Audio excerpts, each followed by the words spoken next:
If you take a look at our website here at Somerset, you'll see that you now have the ability to vote for Player of the Year. It's available via our website from this morning. And you can join us for the end of season dinner and player awards. They're on Friday, September the 30th.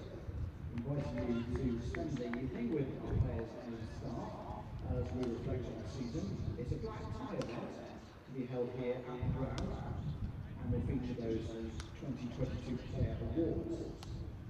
Tickets for the dinner are on sale now and cost just £50 for members, £75 for non-members, and tables of 10 are also available. That date again for the end of season dinner and Player Awards is Friday, September the 30th. And don't forget to go on our website and vote for your Player of the Year.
You may like to know that our winter carveries are returning from Sunday the 9th of October.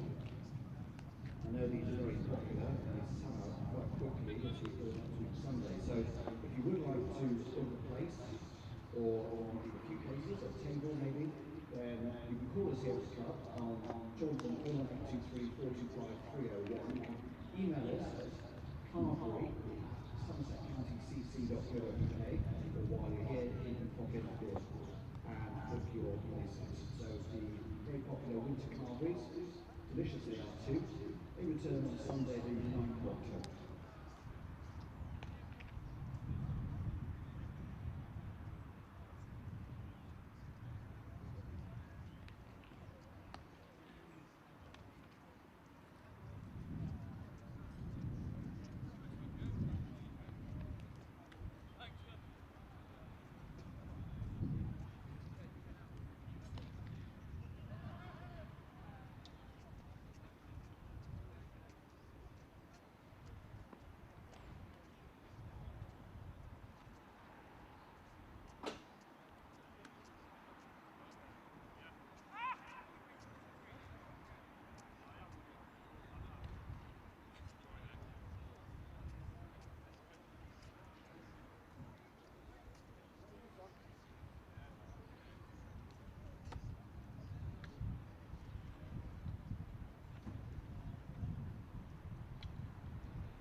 Well, this is the last day of cricket here at the Group Associates County Ground this summer. So you may be wondering what happens here at the ground over the coming months. Well, it is very much more than just a first-class sporting venue. We can also offer you the premier venue in the county for conferences, meetings or training events. Somerset County Cricket Club is the perfect venue to hold your event, and our varied flexible facilities can cater for all of your needs. Our friendly team is more than happy to discuss your requirements and can help you plan from start to finish. From a large conference for over 300 delegates to a small training event, we have facilities here to cater for all of your needs. If you would like more information, please visit reception in the Orchestra Scottish Pavilion or give us a call here at the club.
Here at Somerset, we're very proud to be able to host the Women's Ashes One-Day International next summer. This match will take place on Tuesday, July the 18th.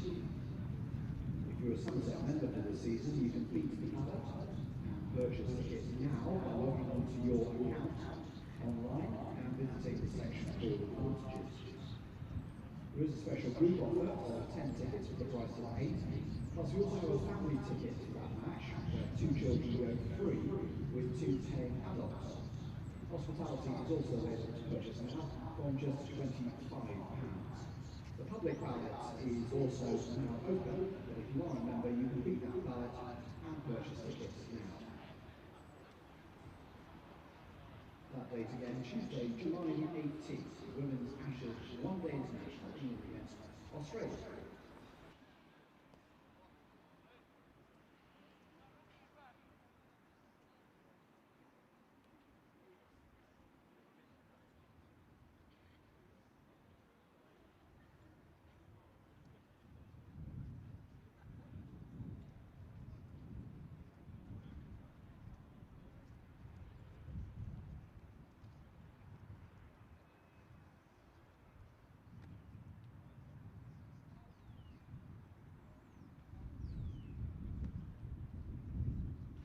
Our match umpires for this game are Graham Lloyd and Neil Pratt, and our match referee is Dean Poscott. The scorers are Somerset Polly Rhodes and Northamptonshire Quentin Jones.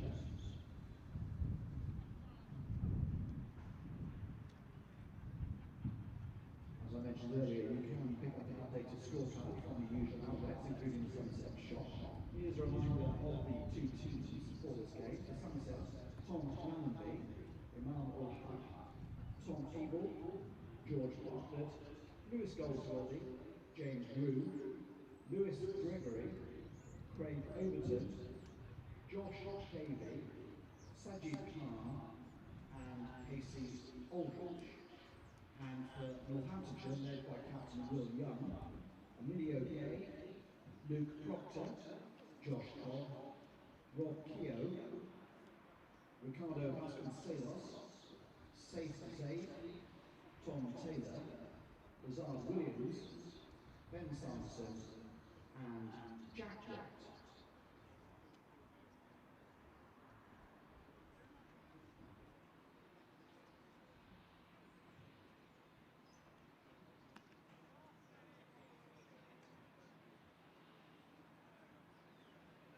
We'd like to take this opportunity to welcome you all to the game. Cricket across England and Wales must be a game where every individual is treated fairly, with respect, and can enjoy a safe, positive atmosphere. whether watching, playing, volunteering, or working in the game. We all as the cricket family have a role to play in this, so if you see or experience inappropriate behaviour or discrimination. Good morning and welcome to the Cooper Associates County Ground on a slightly chillier, overcast day 4. It's got that feel to it, the last home game of the season. We got a raucous game of one touch, one bounce for the Northampton lot. Kay Shoulders is in wellies. I'm not quite sure what's going on with the five-a-side and the penalties. Jack Brooks in his referee's top. It's got the funny end of season feel, but very important game here for Somerset, particularly today, Stephen. Yeah, indeed. How well Tom Abell has batted in this match, first of all. I'm not sure if I can recall anyone batting with more fluency than he has in the 2 innings. The only way to get him out was to run him out. 111 in the first innings, 112 not out in the second, and Tom Latham too batted superbly. His first 100 of the season, but great to see those two together put on such a great partnership. It was fantastic to see, and it's put Somerset in a very strong position indeed. They've got a lead of over 400, and a lot depends today on how that pitch behind us is going to behave, how much assistance it's going to give the Somerset attack, especially early on. Well, it does look alright. Go on, we'll let Andrew pan around slightly to it. It looks fairly flat, not a massive amount of footholds. We think Sajid Khan, of course, might have a fair amount of bowling to do today. Lewis Gregory with his fitness issues, so many of the seamers with a few knocks. So Sajid Khan's going to probably bowl quite a few overs. Craig Overton maybe 5 over spells. What do you expect from the pitch today, Stephen? Well, we haven't seen much turn as yet, but fourth day, it's always on the cards, isn't it? So let's hope, and let's see how Sajid goes, because it's a big game for him. Always is for a spinner on day 4, and a good burst from Craig O and from Josh Davey early on make early inroads into that Northants batting. Absolutely, that's what Somerset need. Northants are pretty much guaranteed mid-table. Somerset could really do with 10 wickets today. 401 runs they lead by. It's the wickets that's going to matter. They can set attacking fields. Do join us too, and Pete Trieger later on the live stream for about 10:25 this morning. We'll be on until hopefully Somerset take their 10th wicket. Good morning to you. Welcome to the Cooper Associates County Ground. We're live now, Harry Everett and me, Stephen Lamb, and you're very warmly welcome on the live stream, sponsored by WPA. The position is that Somerset are going to bat on, at least for a short while. They have a lead just over 400 already, and 9 wickets standing, so I don't think we're going to see all them fall.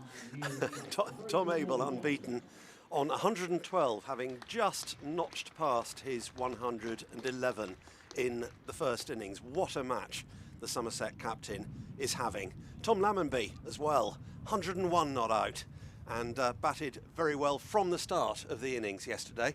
Made a valuable contribution first up when the ball was probably talking more loudly than at any stage thereafter, and adding the 100 in the second innings. We've got the 2 umpires on their way out, Graham Lloyd and Neil Pratt. And Harry Everett, I wouldn't imagine we'll see Somerset bat for all that long. No, well, we must confess that we've been made to look a little bit silly here in our pre-match preview, and in the last 15 overs of yesterday, we kept saying, myself, you and Trigo, kept saying that we thought they'd declare and have a go at Northampton last night. Then we thought they'd declare overnight. So we must be honest. I was laughing at David Gower and Butcher watching back the England T20 last night when they kept saying, "Oh, 150 would be a good score," and then 200 was chased down with 10 wickets in hand. Well, we've made it look a little bit silly here. We never know, though, do we? No. We never know in the commentary box. We can only speculate. We can. Tom Abell and Tom Latham are. Well, I've already filled in my scorecard and already said, oh, they finished 101 not out, 112 not out. But yeah, I don't know. I thought 401 would be unsurpassable, to be honest with you. Well, also the fact that they just got past 400 at the end of the day yesterday, that felt like maybe that's what they've been aiming at for an overnight declaration. Yeah. Personally, I never like them losing 10 minutes and 2 overs. I like declaring at the end of the day or at an interval. But I honestly don't know now. I'm not going to make a prediction. Do they want a 450 lead? Do they want a 500 lead? I don't honestly know. So I don't think they're going to hang around. I think we can safely assume that. But I don't think Northampton will be that bothered. They seem to be more excited about their their one touch, one bounce football warm-up. They're having a great laugh this morning. Good bunch of the Northampton lot. They have a really good team spirit and really enjoy themselves. But now the forecast is dry and I don't think it's going to rain. Does that change things a little bit? Well, there's no rain forecast. No. There was a little bit around overnight, but it seems to have gone away. We have got a fair amount of cloud cover. Might need the floodlights at some stage. But in the meantime, we're pretty much ready to go. It's going to be Jack White getting things another point underway. though? If it's overcast conditions this morning, Somerset would want to bowl with overcast conditions, you'd have thought. Bit of cloud cover. Anyway, here is the first ball of the day. Full and out to deep mid-wicket. So Tom Abell immediately underway again. Moves on to 113. Harry and I will be joined by Peter Trigo today, as over most of the game, in fact, and also hoping, we had a little bit of a chat, both of us, with Steve Kirby, who is on his way to Zimbabwe, of course, finishing up as bowling coach here, hoping he might be able to join us. He said he will if he can. White to the left-handed Lammonby this time, who is also promptly away again. And also just in half an hour or so's time, the West Country sports correspondent Richard Latham will be joining us for a little while. He's been covering Somerset for a long time. Interesting to hear some thoughts from him. Yeah, sure, mentioned a few times the Gloucestershire win against Warwickshire too. Yes, what a bit of drama that was yesterday. Good looking drive and calling promptly for the single. It spiced up the last session, didn't it? Gloucestershire, we thought they lost 4 wickets quite early. Then there was a good partnership between Chris Dent and Graham Van Buren, and we thought they were coasting it. And then suddenly another flurry of wickets. 3 went quickly.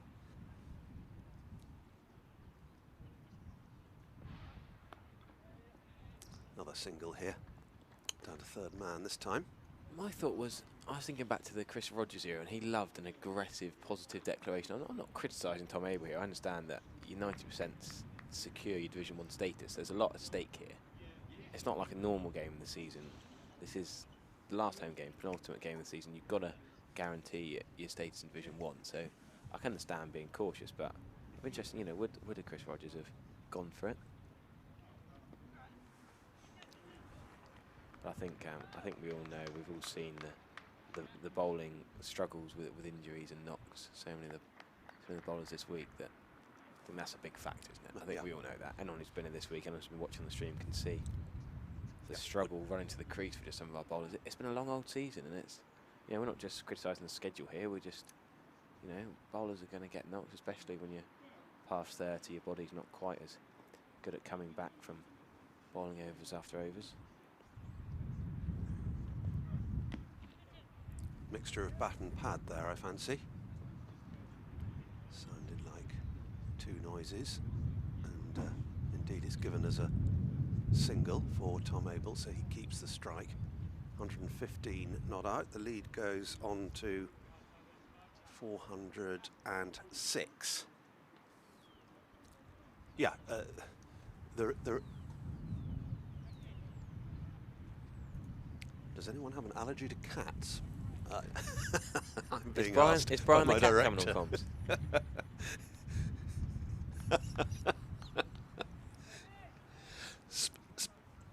Speaking for myself, no. I'm fine. Harry? Well, I can see Brian the cat in the car park, the find of the grounds. This conversation seems slightly redundant, as I can literally look in my binoculars. Andrew, is it Andrew or Henry? Andrew's on camera. Can he zoom in the car park, please, just behind the Yes. scoreboard? There's Brian the cat. Excellent. He looks well upholstered. Oh, there's a stroke. Passer-by giving him a little stroke as Sanderson's going to open up for him. Oh, that's a good ball. Tom Abell's going to gone walk. behind. Tom Abell's gone. Now, how does that affect things? Tom Abell's gone for 115. He's the captain. He's the man who makes a decision about the declaration. George Bartlett likes to play aggressively and positively anyway. How will that change things? Ben Sanderson's first ball of the morning. Just a little feather through to the keeper. Yes. But let's not take away, that is a superb knock from Tom Abell. We need to give this credit. That's one of the best knocks I've seen at the Cooper Associates County Ground in a couple of years. The way he's just eased. His strike rate, it's not like he's gone out trying to whack it. He's just creamed it around the Cooper Associates County Ground yesterday. And having got 111 in the first innings, and then that run out, it's scary to think without that run out, how many runs he would have got. 115 off 97 balls. It was the panache of his stroke play, which was so wonderful to see. Yeah, so the 98th ball getting him out this innings. He faced 179 balls in the first innings. Serious knock from the Somerset skipper. And he's captain England Lions. Most people listening would have hopefully watched that England Lions incredible victory over South Africa's first team. Pretty much. It wasn't list A status because there were 15 players allowed to sub on, and squad warm-up game it was, the South African tour, but didn't bat much in that game because Smeed and Banton did the damage. But he captained superbly. There's been so much talk about his potential England chances, but the Somerset faithful, from a selfish point of view, are more than happy for him to stay here scoring runs at Somerset. Absolutely. 226 of them altogether in this game. And over 1,000 this season with a hamstring injury, making him miss a couple of games too. Yeah, and a chat with Steve Kirby just a short while ago. Curbs describing Tom Abell as an absolute legend at the club. No denying that. So the partnership was, a bit of quick maths as George Barton defends his first ball. I make that 181 run partnership between the two Toms. Well, two of the four Toms that we're playing here next year, potentially in the top 5. And whereas over the first 3 days we've had other First Division Championship matches to tell you about, this is the only one left standing. We're going to have to be, well, it's not hardship. It's nice to give a bit of Division 2 airtime. I'll have to keep updating you on Glamorgan Derbyshire one. Particularly exciting game as Bartlett takes the fairly free run between slip and keeper. Nice little dab to get him underway. The all-important figure on your screen is that lead. Just inched past 400 yesterday evening, and gradually progressing this morning. Declaration can't be that far away.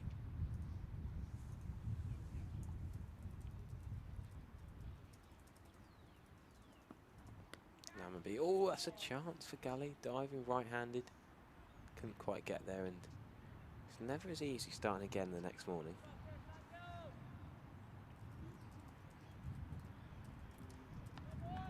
Yeah, it's a good attempt. Not sure whether he managed to get any part of a hand to it, but in any event it's a single which puts the right-handed Bartlett back on strike.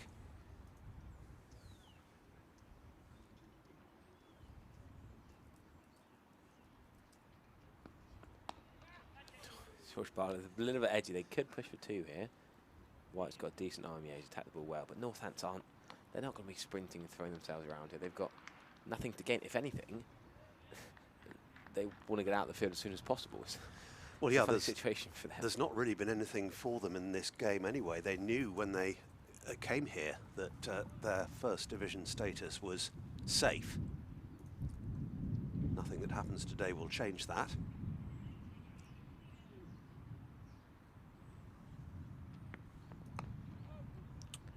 Well, we've got the point tally in front of us. There is a deep point. George Bartlett's trying to find the free single. 2 deep point.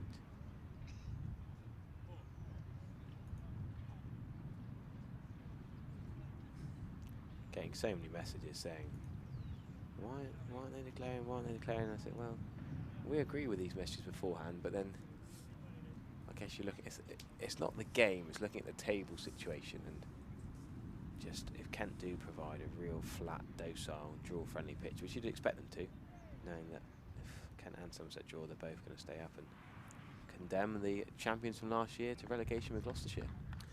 Yeah, Kent 5 points ahead of Somerset at the moment, but that's without this the result of this match coming into consideration. If Somerset win, they'll go above both Kent and Yorkshire. Nice looking straight drive from Tom Lammonby. Yeah, we should mention Yorkshire could still be pulled into it, really, couldn't they? They could. We say Warwickshire condemning them, but they could. Yorkshire 135 points at the moment, Kent 134, Somerset 129, and then Warwickshire 120. Northant's the first team above all this carnage below. Yeah, if Somerset win today, then they will be alongside Northants. They will be in 6th place to Northants 5th.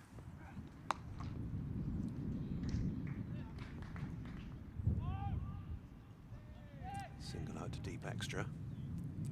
Sun is trying to come out. It's the smallest crowd, as you might expect, really. Day 4. Smallest crowd of the 4 days.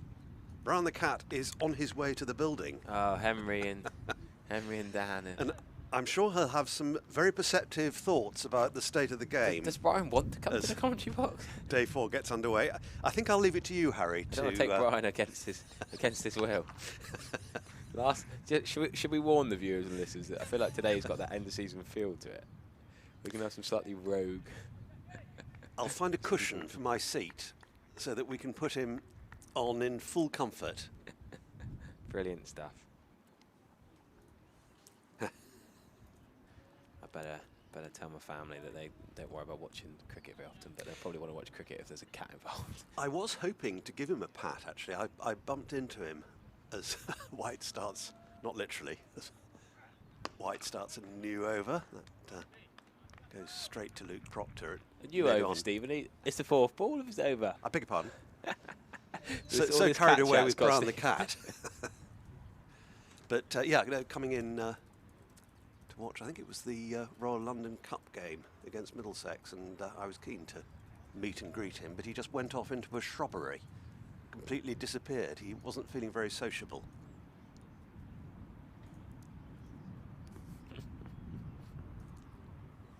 Often seems to lurk around the Clonackerson. That's a filthy heave, that, isn't it, from George Bartlett, let's be honest. Yes.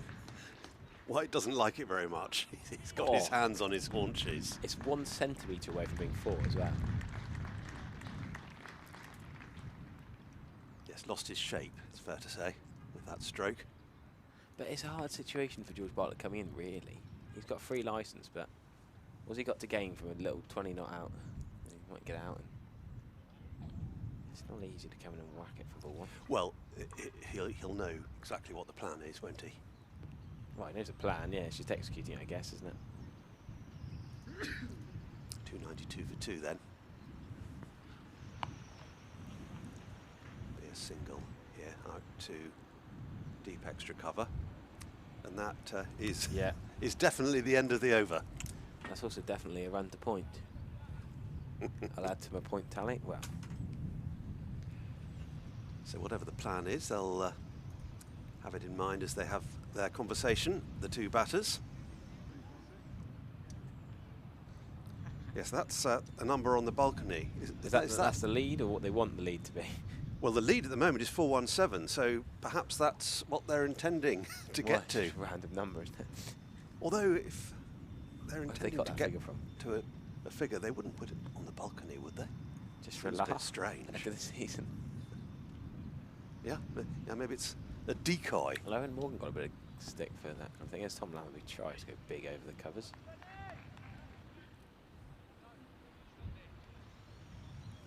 Well, I mentioned Richard Latham, I mentioned Steve Kirby, I didn't mention Brown the Cat, who could, even as I speak, be being carried up the stairs of the Marcus Trescothick Pavilion.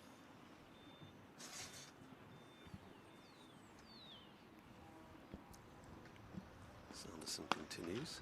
Oh, good shot from Tom Lamberby. He's found the gap. It's not a very quick outfield. Bit of rain. It's only going to be 2 runs. So it's going to be hard for them to score quick. Oh, no, they're going to get 3. Good running. Somerset, the draw specialists. And I hear a cat in the background, Stephen. Purring, I hope. I wonder whether it's Brown's first visit to the commentary box. Whether he's been up here before. I can't recall.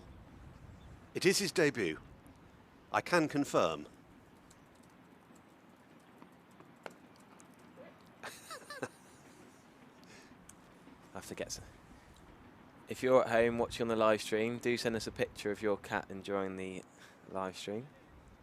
We'll have to have a few posts between overs of cats enjoying the cricket. And I'm sure Brian will have an opinionated stance on how the day's play is going so far. Do you think Brian wants more cricket in the schedule? We'll bring it to you as best we can. Peace and quiet. So Sanderson in again, and Tom Lammerby is playing golf here. I mean, he held the pose. That was, if it had connected, that was driving straight down the middle of the fairway, over the Ian Botham stand, crossing the River Tone.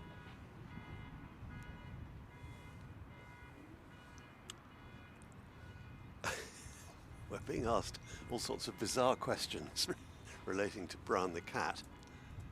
Are we happy with a cat sitting on us? Oh, of course. We've both responded in the affirmative. Here's Brian. Here he is. Brian. You want to sit on my lap, Brian? Hello. Hello. Let him have a type on your keyboard. Thanks, Dan, for Brian delivering. Yeah, he's watching play. This is. You will shortly discover. This is a remarkable debut. Hello, Brian. Would you believe this? I wonder how many times this has happened in a commentary box. I'm sure it happens in Sky Sports all the time, Stephen. Anywhere in the country, he doesn't look too Brian, you unhappy. just park yourself there, Brian. Yeah, no worries. You're not in the way. What's your view then, Brian, on the absence of a declaration this morning? There has been a wicket while Brian comes and distracts us. Tom Lammerby. And hasn't...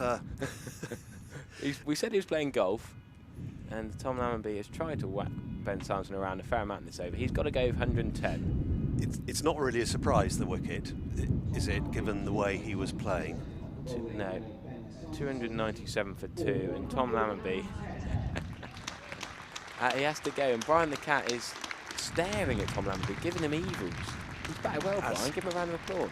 Yeah, as is going around the ground at the moment for Tom Lammerby. That's been a fantastic knock of 110.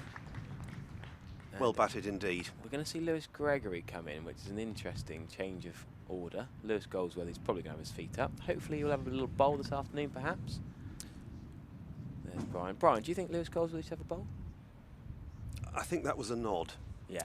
242 balls, Are you happy? 8 fours in Tom Lammerby's 110, and that's a real boost for him to have made that 100. Yep, first 100 of the season.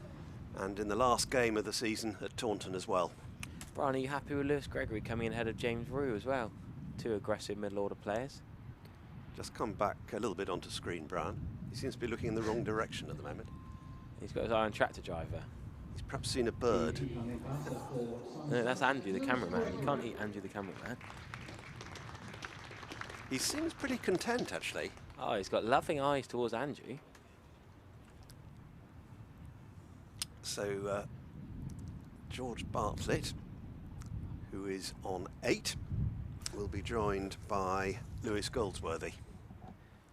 I'm a little bit surprised to see Gregory come out. If he's had these injury worries that Gregory has come out. I thought James Rue, if you want an aggressive player, I thought the young, fit wicketkeeper who's not had the injury knocks that Gregory's had would be more likely to come and run hard for a couple of overs.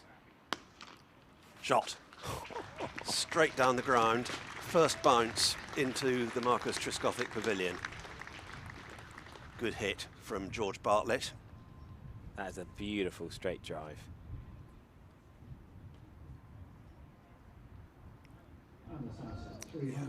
I think we may well see Lewis Gregory go aerial. Yeah, he does it very well in white ball cricket, and we may well see that in these circumstances. That's in all probability what he's been sent in to do. Hello, Brian. God, George Bartlett. This could be entertaining. This is a great honour. We're seeing 4s all around the ground, and we've got a third commentator to savour them. Yeah, apologies if we go off air because Brian walks all over the pad and presses off. Takes us off air. Ah, that's a great shot. Well done, Brian. Well, a great shot by George Bartlett. Or are we going to see a wave for the viewers? For the smear over mid-off from George Bartlett, the back foot dismissive You can follow Brian on Twitter, incidentally, if you aren't already. The handle is Brian the Cat on Twitter. SCCC, Brian the Cat.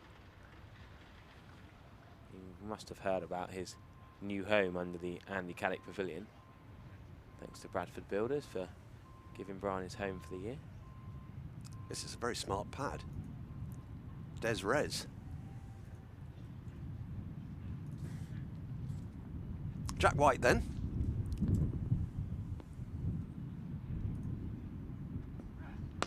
Driven firmly. That is going to be 4. Gregory off the mark, rather in the way we expected. Good shot. Very, hitting very straight. good shot. He's very good in the arc, and we can have another look at that. We'll politely apologise that the replays were looking a little bit foggy earlier on, but we now got crystal clear replay camera, so you can see Brian on Combox cam. You can see replays on the grass down below. What more could you want on a Friday morning on the last day of County Championship cricket at the Cooper Associates County Ground? Going to be a single here, just down to long leg. So,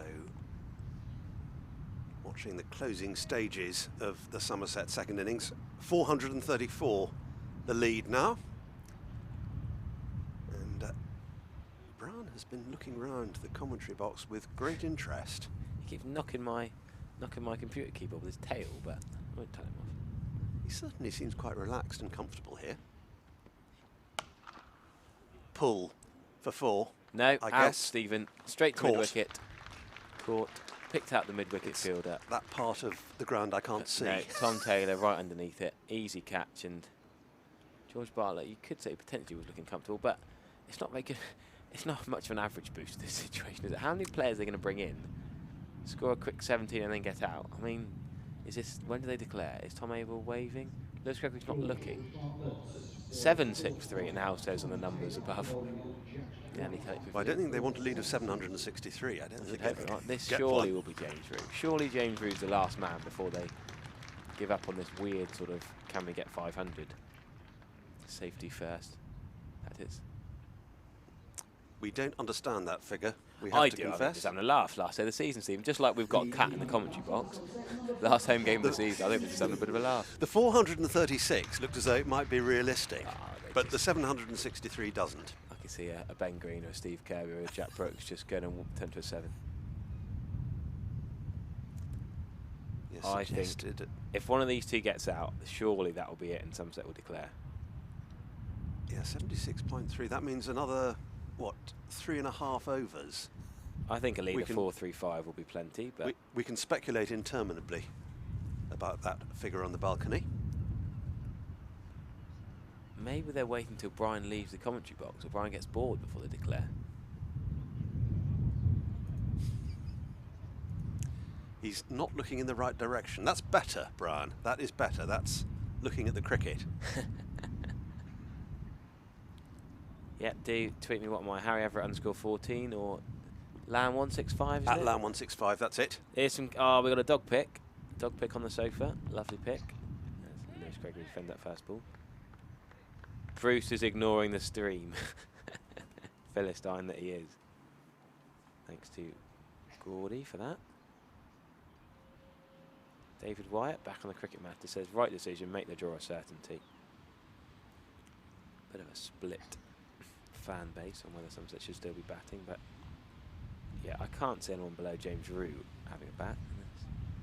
Kogofin's going to bowl quicker and better, having whacked 20 on, I don't know. But Lewis Gregory did use his feet first of all, didn't he? Beautiful shot down the ground. He goes again. That's going to be only 1, 2. Yeah, he didn't quite time that. Well, the 3/4 no man's land mid on. Or not long on, not mid on, really. The mid long on, mid and a half long on. Yeah, he's just surveying the Q end of his bat, Lewis Gregory, which is presumably the point of contact. Didn't sound like the timing was quite right.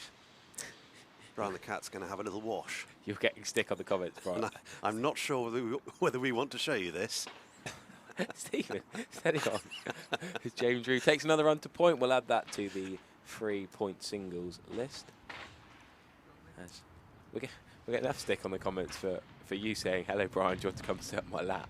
Happily the wash was completed by the time the camera was back on you, Brian. The camera's the other way around, it's alright, you can only see it.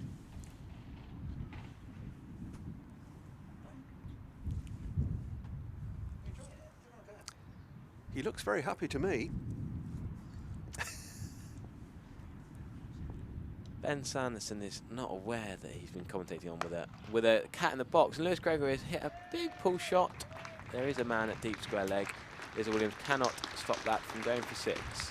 6 towards the Somerset stand. It's bounced into the green seats. Thank you to the fan for running down, and lovely left-handed underarm.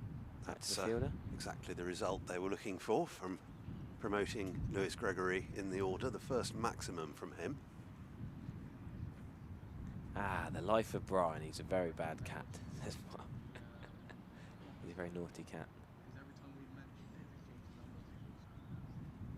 319 for 4 then. Gregory on to 12 with that 6. Shot, Lewis Gregory, another 6. That is massive. That has smashed into a few seats in the Somerset stand. Big, big 6. Lewis Gregory has done pretty well. Oh no, don't take our cat from our stand. It's being relayed Dan, back. where's Brian going? From the top of the stand. Oh.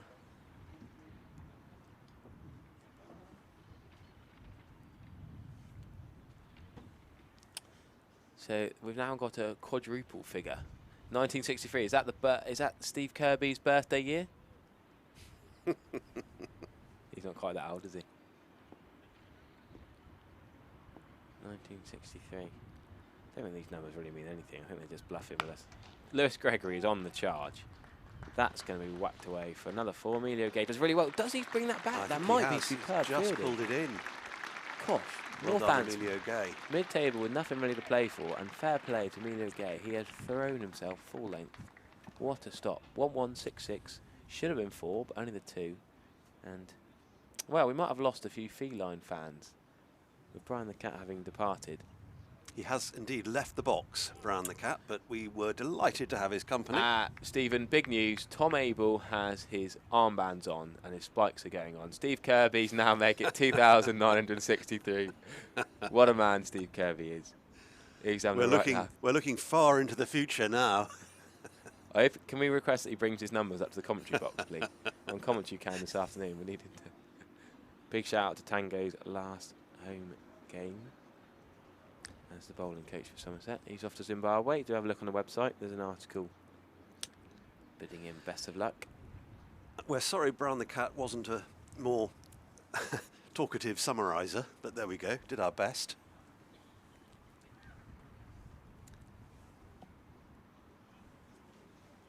But he seemed very composed in his new surroundings. Brian the Cat would have declared overnight, says Neil.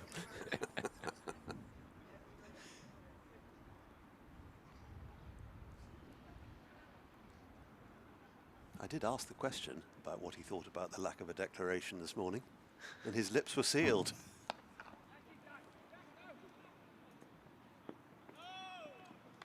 Now you can hear the big shout.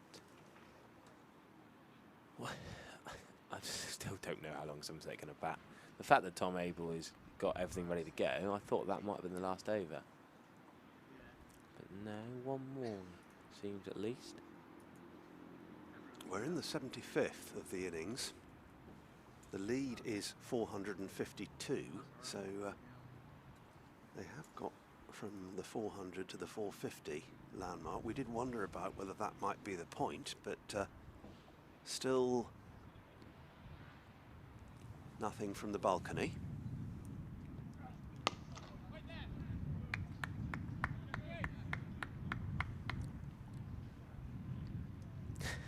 And still Jack White.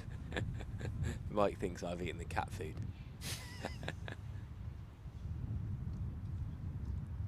The director's a little bit behind this, so I've just said that the players are all in white. Just behind the dugouts, so that is an indicator Keep that up, the Todd. declaration is imminent. All ready to bowl, Sajid Khan. Yeah, he's going to come and have a little warm-up. There's Oh. That's interesting bowling. Full toss on leg stump, but Lewis Gregory's helped effortlessly. Sajid Khan's going to field it himself, I think. Yeah, he is. Sajid Khan, ready to bowl. He's going to underarm it back, and Lewis Gregory is, well, he's boosting his average, he's boosting his strike rate. That's his third six. And that was probably the easiest of the lot. 2 pull shots, that full toss on leg stump, and if I was a Northampton bowler, you'd probably be avoiding the captain here, saying, I don't want to bowl. They may as well bowl Emilio Gay and Josh Cobb again. What's the Yes, point that's how it finished yesterday evening. What's the point in bowling your frontline teamers who are just getting whacked? They may as well get quickly through some spinners. I quite enjoyed watching Emilio Gay bowl yesterday. He didn't bowl badly. No.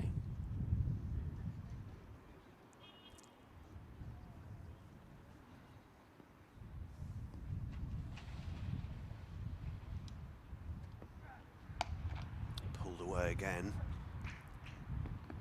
It is fielded just inside the rope this time, so they'll get a couple more. 26 not out from 9 balls for Lewis Gregory. That's some striking, isn't it? Makes a bit of a mockery of the end of season stats. 6 and a mug this time. Is this Paul Tweddle now having a go on the numbers? He just wants 6s to be hit, I think is what he's saying here. Well, I'm sure Lewis Gregory will do what he can to oblige. That won't be a 6 though, that'll just be a single. Up to Luke Proctor, who's fielding it underneath us at long on.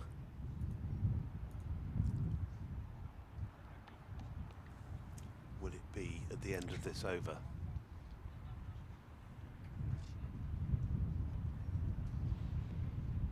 This could be the last ball of the innings, perhaps. The kid, I'm watching Tom Abell closely.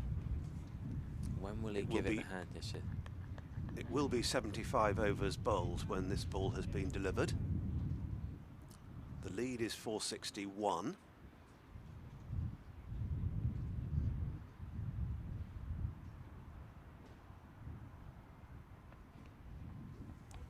Swing and a miss from Lewis Gregory. Now, are they going to be called in?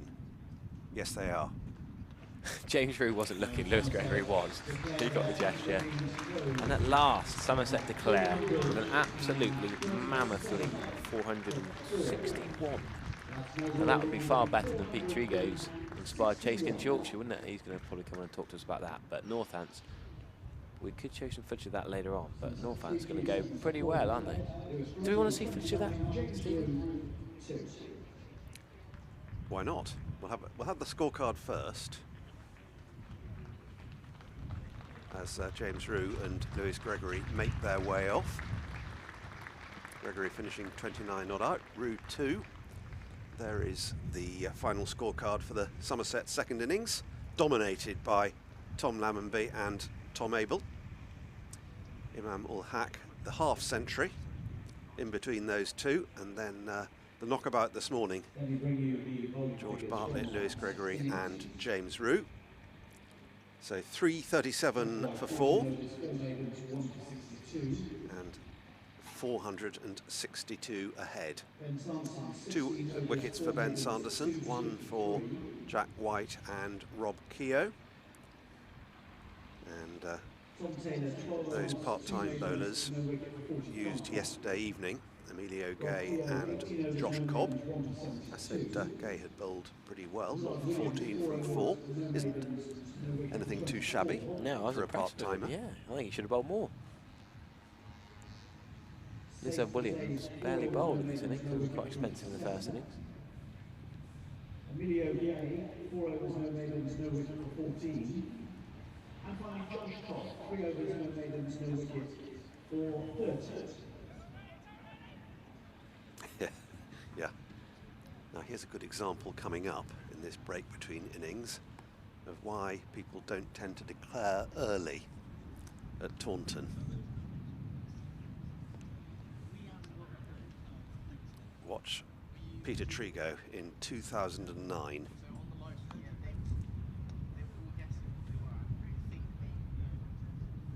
Triggs in his prime. Bigger and bigger.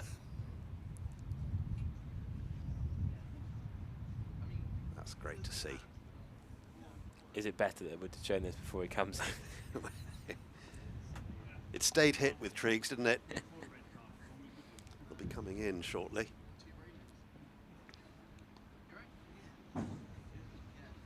$50 ball 100 in this game. And that was a wonderfully entertaining knock. Rolling back the years as ground staff here have the roller on the pitch. Another big 6.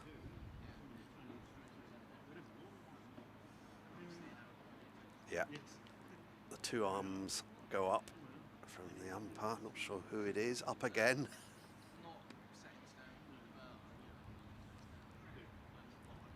Yeah, and there's the celebration of the ton. What an appropriate way to get there as well.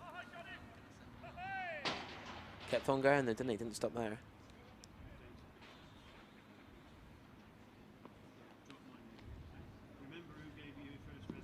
So that there is an explanation, or some way of an explanation, as to why Somerset were a little bit wary of declaring with 4-1 lead overnight, just in case of a 1% miracle from Will Young's Northampton side.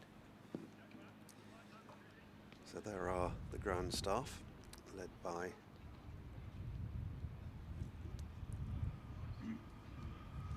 the roller and the broom and the barrow and all sorts out there.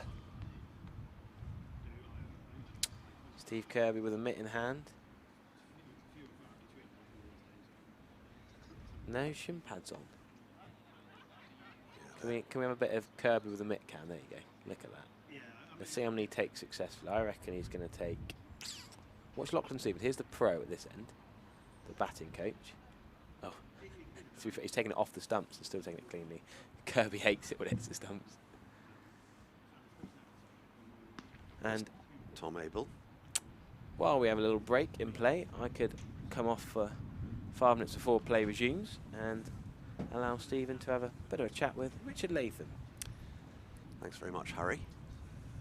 So the target for Northants, which is something of an academic one, I think we can safely assume, is 462. And we'll be seeing the players re-emerge very shortly.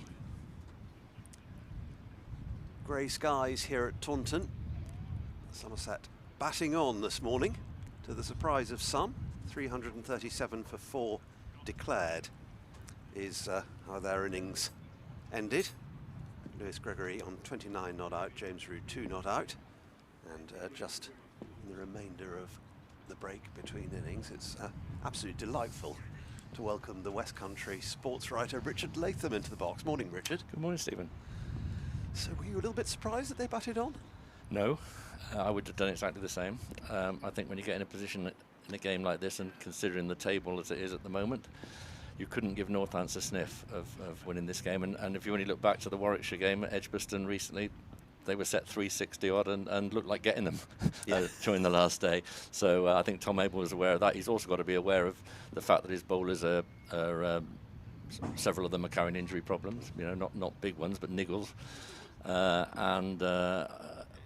And Northants can bat. You know, they have got some capable batsmen. So, no, I mean, the fact is a draw is not the worst result now for Somerset, with Gloucestershire winning yesterday, and that would put them in a decent position compared to Warwickshire, 17 points ahead of Warwickshire. Okay, if they win, they're mathematically safe, which is a great carrot. But I would say that Tom was right to bat on. I would have maybe 10 minutes less. I'd maybe batted on for 20 minutes, and then just got to them in at 11 o'clock. But I think on balance he's done the right thing, and now he can set attacking fields, and there's a bit of cloud cover, and the pitch has done a little bit for the seamers all the way through the game. So I'm reasonably confident Somerset can at least go close to winning this game now. Yeah, it'd be interesting to see how they go with the new ball as well. That will be crucial, yeah. Good drama yesterday afternoon, wasn't it? Somerset have rarely been as grateful to Gloucestershire. Talking to Tom Abell after the game last night, him admitting that he was hearing the Gloucestershire scores from the fielders and from the balcony.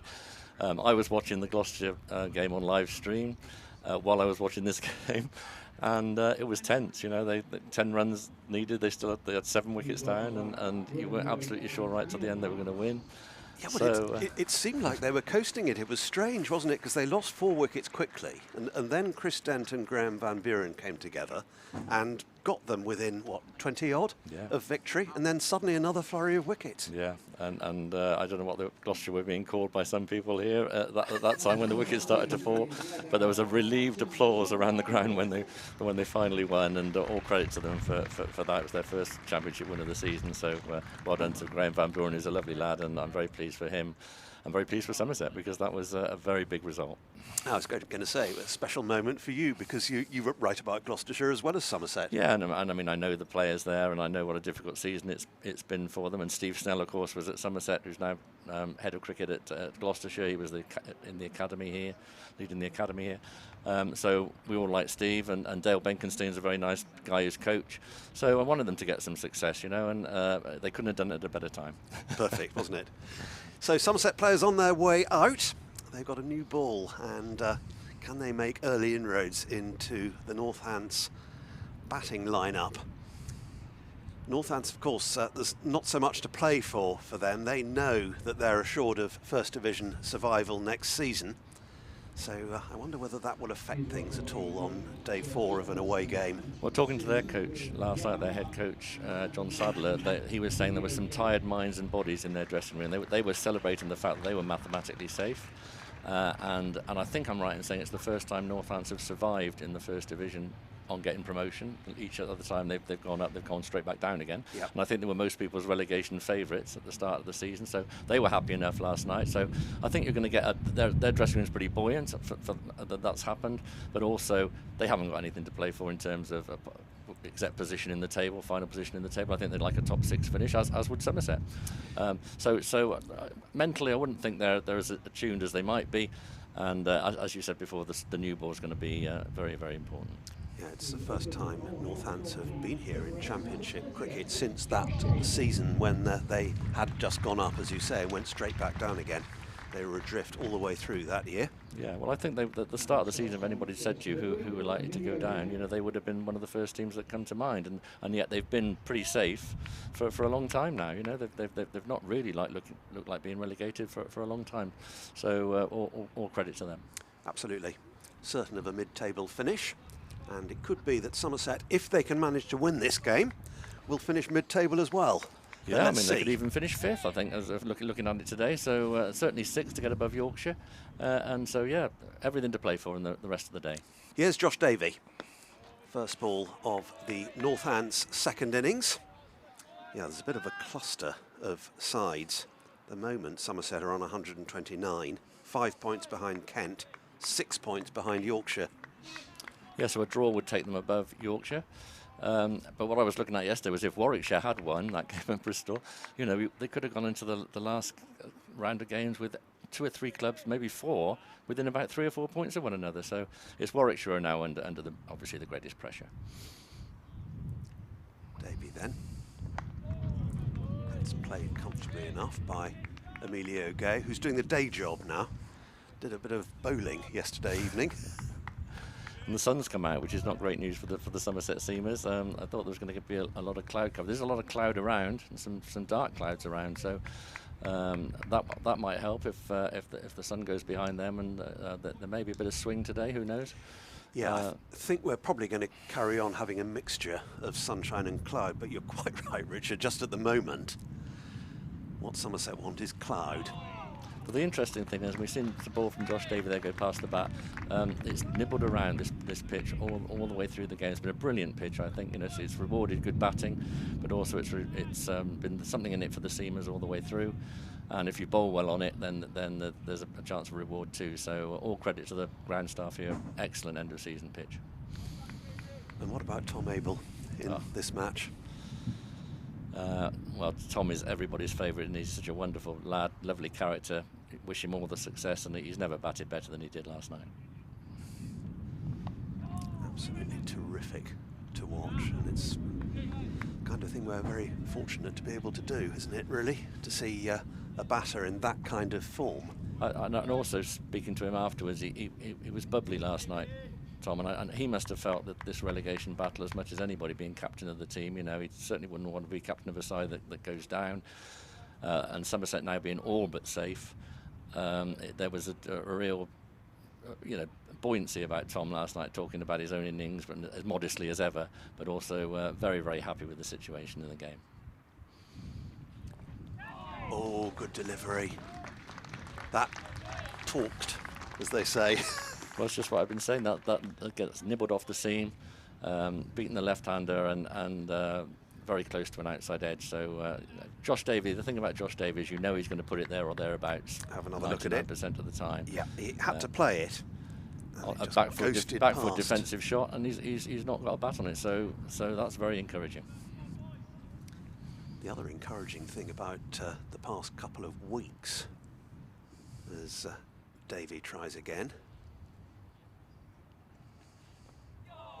Yeah, and again, he's got that little bit of movement. Well bowled, Josh Davey. That's an excellent first over, and it's a maiden. But if you take it from the Somerset second innings up at Edgbaston last week to both innings in this game, they can draw some encouragement for that going into the end of the season.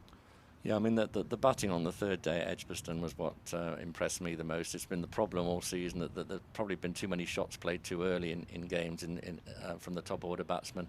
And at Edgbaston on that third day, they really knuckled down and played patient, what I call patient county championship cricket, the sort of cricket I love. It was a good battle between bat and ball, and Somerset kept their wickets intact. All played with patience and due diligence, and it was really, really good to see, and they've taken that on into this game. And with the addition of a couple of new players at the top order next season, we've got Sean Dixon coming and Tom Kohler-Cadmore, very much encouraging going forward, yeah. Yeah, and the signing of two batters as Craig Overton comes in to bowl his first ball of the innings. Well outside off stump that time, but he'll be homing in on those poles, no doubt. And yeah, what can Craig Overton do? He took 5 for in the first innings, and much depending on him, Richard, in the second. Yeah, I mean, he bowled in four over spells, didn't he? Pretty much in the first innings, because he is protecting this back injury that he's had recently. But the thing is with Craig, he'll give his absolute everything to the cause today. He loves playing for Somerset, as he made it clear after taking those 5 wickets in the first innings, and he will be. Well, obviously the key player, the key bowler today, although I fancy Josh Davey, certainly having seen that first over, he will put it on a line and length, and if the pitch does a bit, Josh Davey could be very handy too. Yeah, he could be in business, absolutely. Yeah, talking of the effort that Craig puts into his cricket, well in general, as well as with Somerset, but the game against Essex early season, that was him at his very, very best. Well, yeah, I mean, he almost won that game single-handed, didn't he? It was an astonishing performance. And the thing is with Craig at the moment, he's fringy now, it seems to me, as far as England are concerned, you know, and it would be lovely to think from a selfish point of view that Somerset would see a bit more of him next year, and he would be fit and playing for Somerset more. Obviously, we wish him well with England, and you always want players to fulfil their ambitions, but he's not exactly obviously first choice with England at the moment, or in their first choice seam attack. So there's every reason to think Somerset might see more of him, and if that's the case, and they've strengthened the top order batting, then I think we'll see a much better championship season. To be honest, this one's been disappointing. At the start of the season, we talked about a possible title, the mythical title that never comes here, but there was confidence in the camp.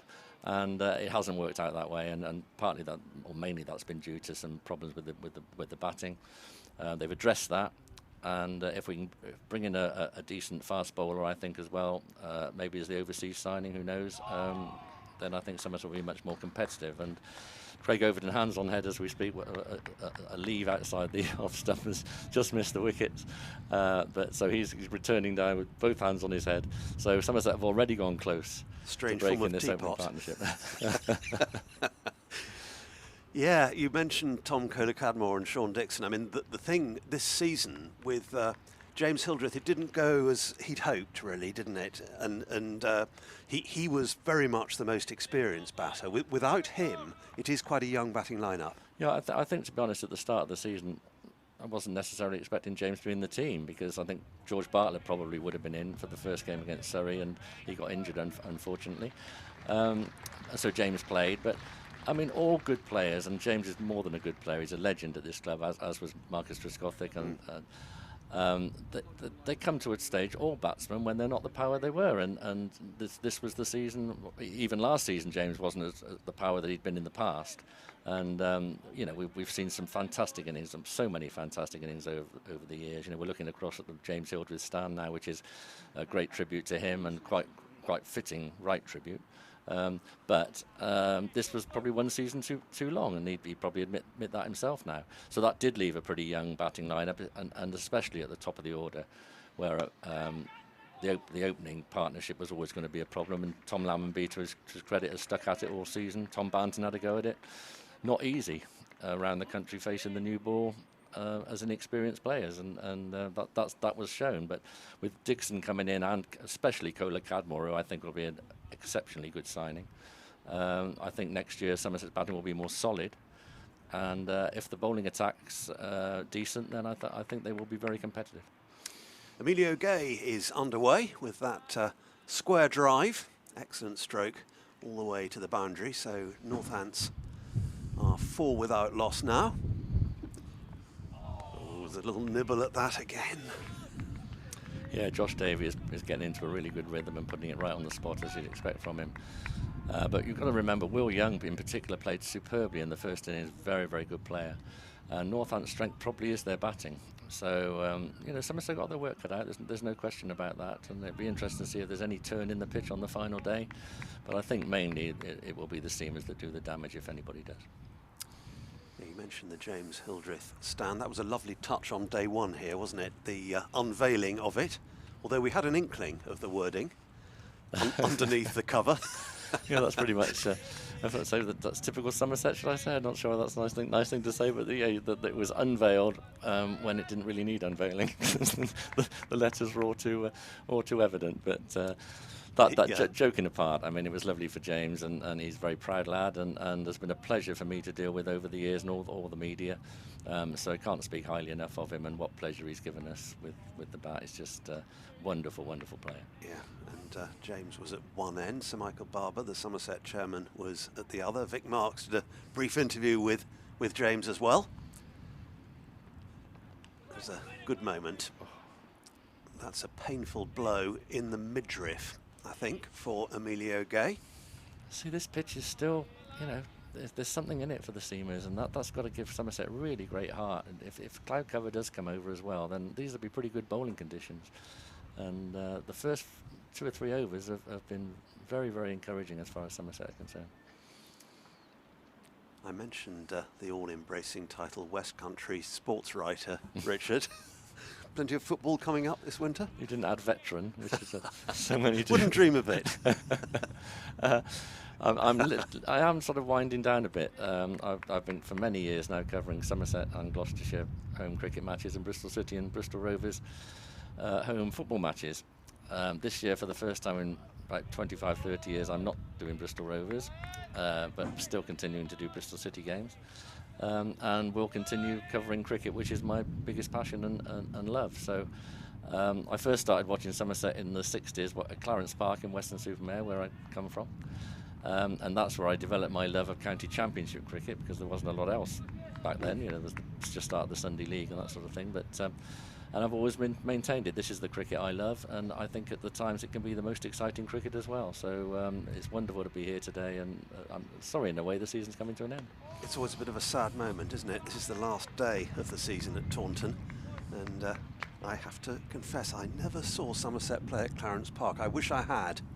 It was different. Clarence Park was not great in terms of facilities. The older players I don't think minded so much, but as time went on, it was a sort of stone pavilion that was only used obviously for cricket that time of year. The outfield was never that great, but it had a quaintness and tree-lined and not so far from the seafront at Weston, and they always used to say Bill Alley could hit sixes onto the seafront, which would have cleared the other Clarence Park across the road before it got there, but Bill did hit some big shots there. But I was watching Fred Rumsey and Ken Palmer bowling, and Roy Virgin, all of whom, interestingly, I saw at this game. Were here earlier in the week at having lunch, and I was able to talk to them, and wonderful to catch up with them again. And that was the first Somerset team I really got involved in, and it was attritional sort of cricket. You know, Don Shepherd would be bowling for Glamorgan, and he might bowl 40 overs in a day, and most of them maidens, you know. So, and we used to go along with score books and things like that, and it wasn't, you know, people say it must have been boring. Well, it wasn't boring. It was wonderful. Grego runs off him here. At least a couple. It may be pulled in inside the rope. It's going to be touch and go, I fancy. Yeah, I can see better than you, and that's just going to stop inside. You've got the vantage point. Yeah, I have covered a few games at Bath at the Rec there. Well, I love festival cricket. In the end, the facilities there came into question, and also the expense of setting up a festival for just part of the, a week in the year or whatever. But I loved watching festival cricket. I think it was different, and it had a charm of all of its own. But my worry is, with all the things that are happening in cricket at the moment, that we're starting to lose the charm and the art of the game, because the longer version is being eroded by the more wham bam, one day versions. And I think there's room for both, but I'm very worried about the future of the county championship. Well, yeah, and particularly in light of this review that was published yesterday, possibility, it's not been ratified yet, and I think it may have some difficulty getting ratified, of reducing the number again of county championship cricket. It's not long since it went down from 16 to 14, and this recommending it goes down to 10. Well, we can only hope it gets blocked, because I don't like it at all. This is the sort of cricket I want to watch, and I think the members here want to watch.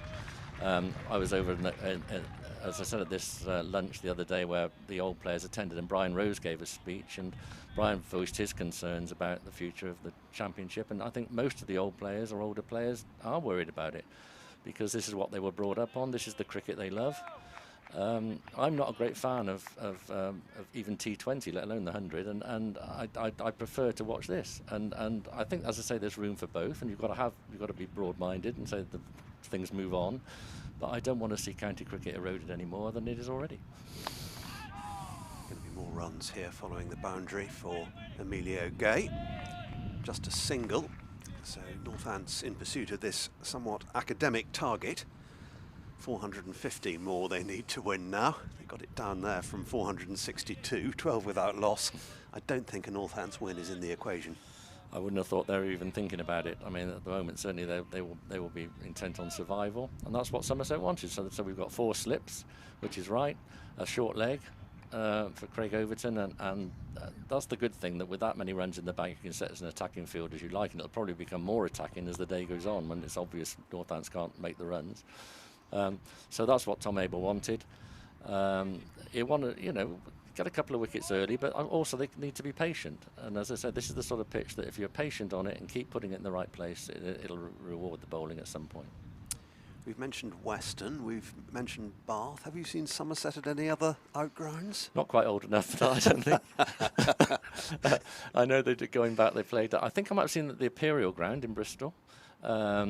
If I remember rightly, maybe a one-off game, and at Weston-super-Mare Cricket Club, where they played at least one-day game in the days of Greg Chappell, if I remember rightly. Okay, that would be early 70s. Yeah, because Weston-super-Mare Cricket Club was my club, and went to the grammar school across the road there, and if you were even reasonably good at cricket, they would send you across to Western Cricket Club. And actually, when I was in the first year at Western Grammar School, Brian Rose was in the 6th year, I think I'm right in saying, and playing for Western at that time. I batted with Phil Slocum, who played for Somerset at Western. He was a Western player as well. John Hook, who came to Somerset for a while, was an off-spinner. They all played for Western at that time, and of course Western's produced a lot of players over the years, not least the Turner brothers. Both wicket keepers, and their elder brother Richard is my best friend, so I was at school with him, and he was captain of Western Cricket Club. We both played at the same time, both in a successful youth team. He was much better than me, so we went on to play a lot for the first team. I only played the odd first team game here and there, mostly in the second 11, but we loved our time at Western Cricket Club, and continue to have a great affection for it. Batter, bowler, all-rounder? Batsman, really. As it was called back then. Indeed. so I think I can say it. Used to go in 3 or 4 for the second 11, as I say, mainly when the Somerset League just started. I actually played I think it was the first year the Somerset League, the league cricket really started, and I never really liked league cricket. I've always thought of cricket more as a social game, yeah, it was around that time, and we had wonderful times as growing up as teenagers at Western Cricket Club. It was great to belong to a club like that, and we had some marvellous times there. Yeah, another famous son of Western coming into the commentary box very shortly, of course. Absolutely. Saw some big hitting from Peter Trigo a year or 2 ago. We've got some acts to follow. I'm not sure I've been in a commentary box with a lamb and a cat. And so I was trying to think what cricketer we could invite, and Rodney Hogg possibly, or I don't know, Tiger Smith. I should say though, Richard, that delighted though I was to see, we all were to see Brown the cat in the commentary box. It's rather more illuminating listening to you. Well, I doubt if it is actually. I was thinking I've got a tough act to follow, but I'm a massive cat lover. I've got a cat at home. I can't help mentioning because I'm absolutely dotty about her. 15 years old now, so a bit of a veteran like myself. So I'm absolutely adore cats, and Brian is a lovely cat, isn't he? Yeah, and it was encouraging. He didn't seem at all fazed. I gather it's his first visit to the commentary box. Well, although we didn't get a lot out of him, but he did seem quite comfortable. I thought I heard you say you'd like to pat him. No, you pat a cat at your peril. I'm telling you pat a dog, but if you start patting a cat, then unless they're very good-tempered, they're gonna maybe turn on you. So especially the underside. So be careful how you handle cats. But no, I'm a cat person rather than a dog person. I think most people are one or the other. And I've got a cat at home that really rules the roost. Josh Davey tries again. It doesn't look as though Emilio Gay is going to be moved easily. He's started pretty well. And of course, Will Young was the outstanding performer of the first innings. That 85 was an impressive knock. Yes, it was, and he never looked in very much trouble. And I think he'll be the wicket that Somerset feel is the key one. The thing about it is, if as I say, if they're patient, even if Northampton gets to 100 for 1 or whatever, and you've got the rest of the day, sometimes a wicket leads to another, and when they haven't got anything to play for, it's I say patience could be the key to it today. I mean, as I said, the wicket's doing a bit. And they've just got to keep the ball in the right place enough times, and the bowlers have made a good start, but the batsmen have as well. They've got to 14, 15 now, and that could be out. That is. It is. Craig Overton in his follow through, and that was a fantastic piece of cricket because he's a big man. He got all the way up to almost all the way up to the wicket, got down, and underarm stumps down. It was a fantastic piece of fielding off his own bowling. I mean, that is a wicket that is a bonus because, funnily enough, there's been some run-outs in this game, hasn't there? Tom Abell ran himself out, and it was Lizard Williams for them, backing up a fearfully long way. And that is a wicket. They must be aghast at losing. Was it Gay in that fashion? It was, as you say, it was a tall man. For Craig to pick that up low down and hit the stumps as well, that was a fantastic piece of fielding off his own bowling. Yeah, so it's been a disappointing game for Emilio Gay. Came in off the back of that big 100 at Edgbaston last week. Not at Edgbaston. Getting my grounds confused. We've been talking about so many different ones, but it was against Surrey, wasn't it? Yeah, and he's a good player, and as I say, the top order of Northampton's batting is good, so that is a real bonus wicket for Somerset. But I say that's the thing about it. You stay patient, keep bowling. Things happen, Strange things have been happening around the country in these games. Yeah. The remarkable thing about that from Craig Overton was that he made it look pretty straightforward. Well, the hard part was getting down, and it was the athleticism of how he threw it, and it was a really, really good bit of cricket. And as I say, that's a real bonus wicket, and that'll fill Somerset with optimism. Absolutely. The sun's come out as well, which may not be exactly what the doctor ordered for Somerset, but it looks beautiful. It is a picture, isn't it, this ground in the sunshine? I'm just being distracted because I'm looking over my shoulder at 2 Somerset greats. Very good to see you. Splendid. Mr. Brian Rose and Mr. Derek Taylor. Great stuff. Feel very honoured. Terrific, and yeah, what a breakthrough that was. Yeah, great athleticism from Craig Overton. I can repeat, at risk of sounding a bit repetitive on air, but he was in his follow-through and threw the stumps down, and he comes again. Yeah, they're really buoyed up by that dismissal, Somerset, aren't they? You can see in the slips the expectation. Craig is the sort of bowler that thrives on, you know, one success can lead to another, because he'll lift himself now even further and probably think it might be his day, and if it is, Somerset will win. It must be fun for you, Derek, to see James Roux starting his career behind the stumps. Well, I've had the opportunity in Australia because we get live streaming. Yep. You. So, so you've been watching him? I've watched a few games. Yeah. It's a bit late in the evening, but Yeah.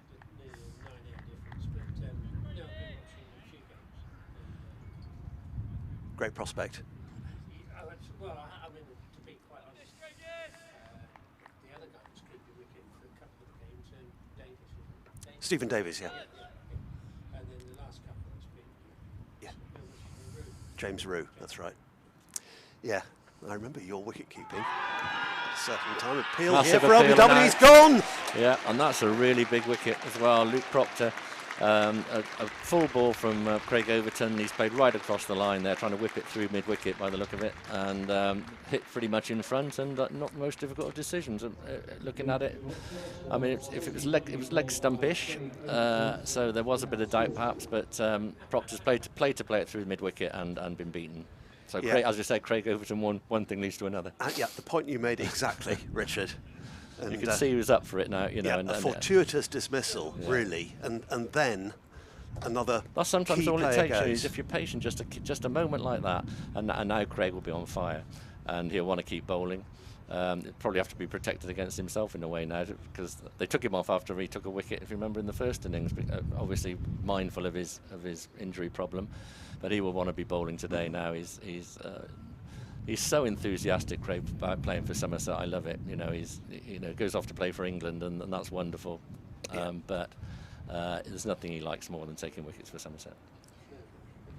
Yep, 1 for 8 now. Craig Overton's figures to go. He's got 6 altogether in the match, a 5 for previously, and he will be pumping. Absolute privilege to see those two. Well, again, players I've watched, you know, in their careers here, it's always a delight to see Brian. I don't see Derek very often, but Brian is always a delight to be with, and very mindful and respectful of the game and its traditions, and as I am. And I think we're both in agreement about the proposals at the moment that threaten those sort of things. So, yeah, I love talking to Brian. We shared a couple of glasses of wine the other lunchtime, and it was always a privilege to talk to him. Yeah, and with Derek, I don't know how much you picked up, because we didn't have a mic for him, unfortunately. It didn't quite stretch to that, but you may have heard him say that he watches the live stream from Australia. Yeah. Well, this is the wonderful thing about the live stream, isn't it? There's so many people who can get involved now that are interested in Somerset cricket.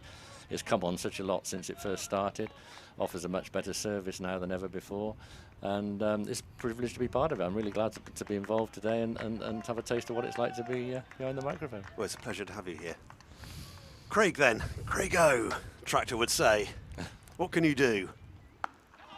It's a good delivery again, putting the new batter under pressure. He found a beauty for Josh Cobb in the first innings. There he is, the man. The man himself. You'll probably hear him say, "Come on, Craig-O." That seems to be his new position, stood in front of that bin or whatever it is. Yeah, he's clapping encouragement. Here we go again, Craig.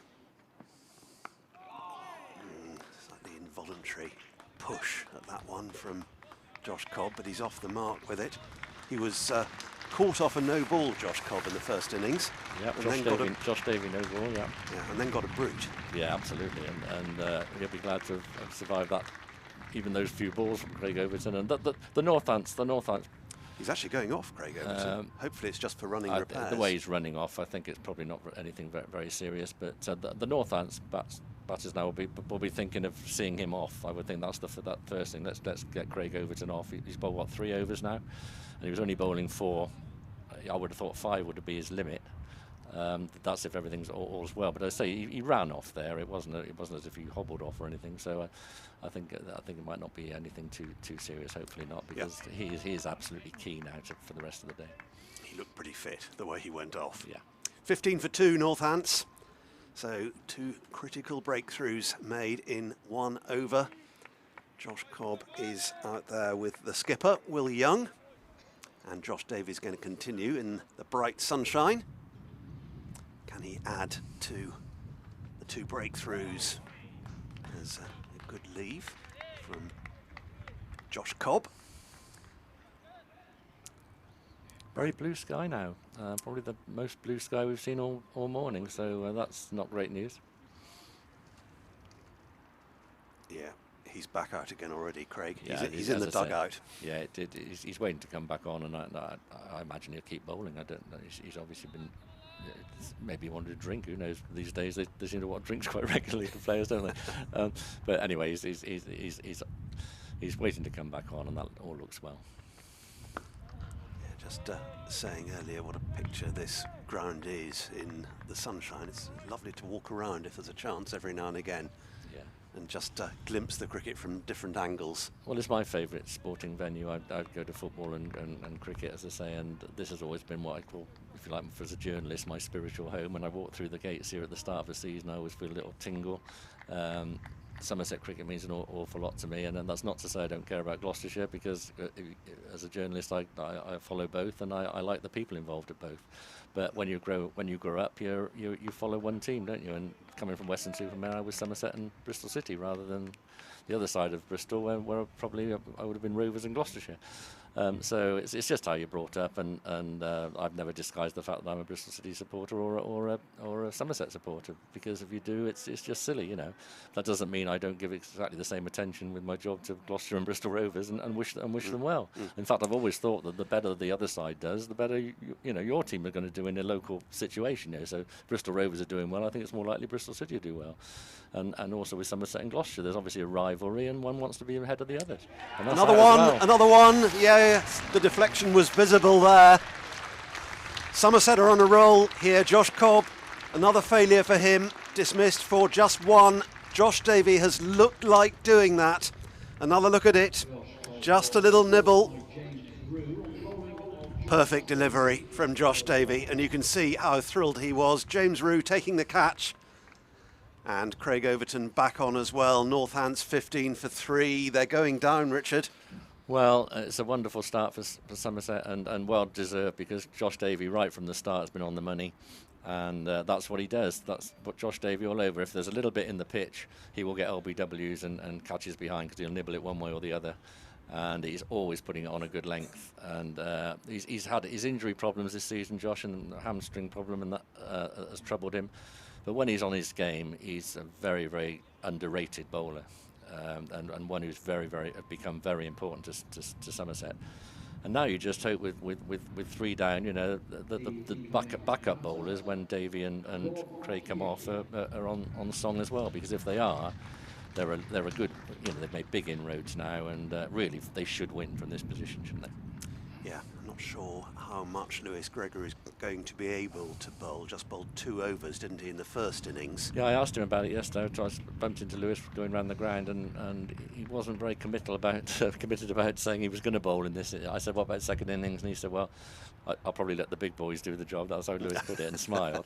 But I think he'll bowl if needed, but I don't think they'll use him if things are going well. And say Casey Aldridge comes on and bowls well.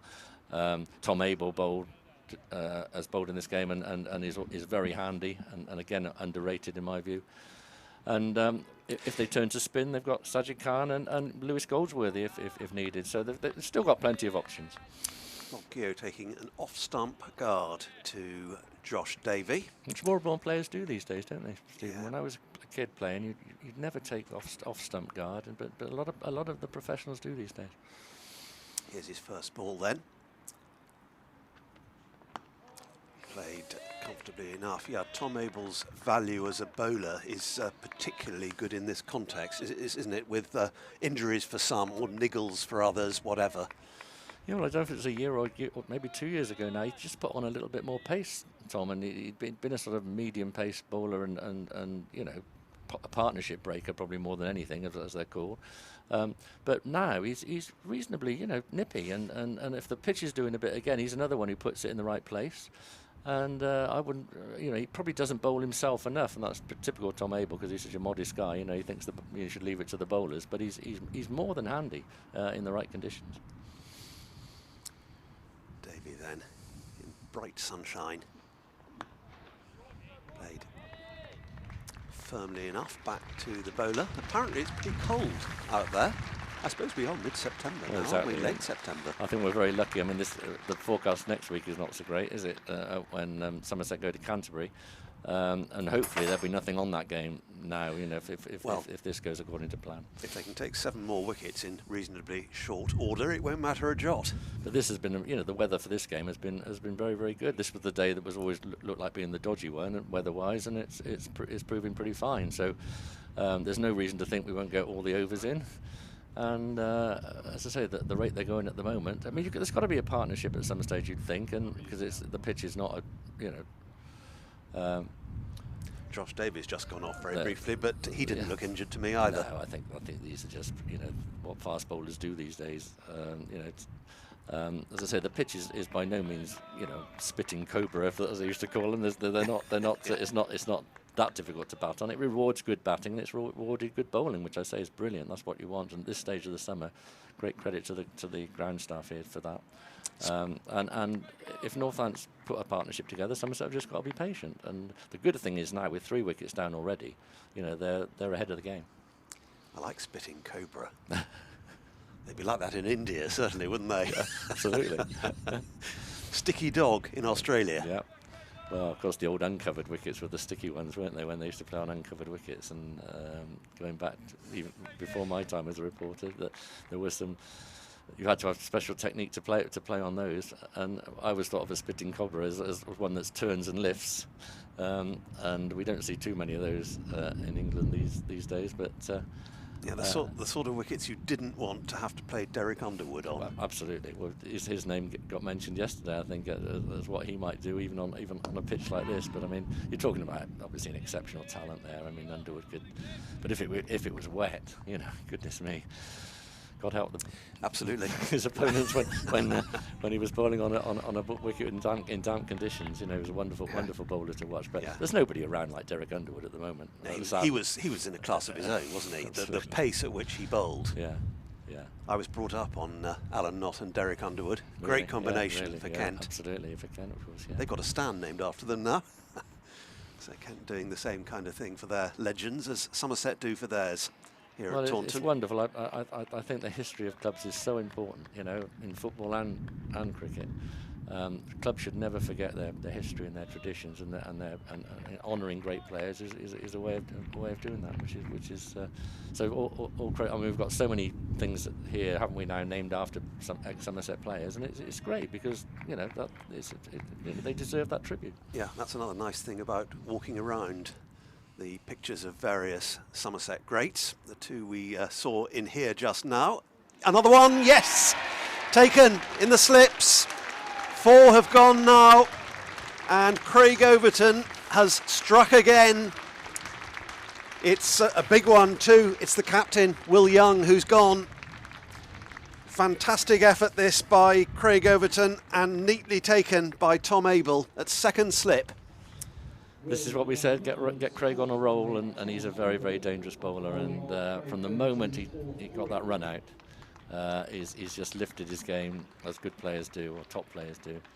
And he'll want to run through them now. As I say, he may need protecting against himself. But obviously, if Somerset win this game, then they can go to Kent and play what, you know, they don't have to play any player that's got a bit of a niggle. They can play what, you know, whatever team that's the fittest, you know, because they're going to be 25 points clear of Warwickshire, and that's all that matters. I think that in the dressing room, you know, and somebody was telling me yesterday that Andy Hurry predicted some even a few weeks ago that Somerset would finish 6th. So and he may be underestimating it, because they could even get, they'll only be about 5 points behind Northampton, I think I'm right in saying, if they win this game.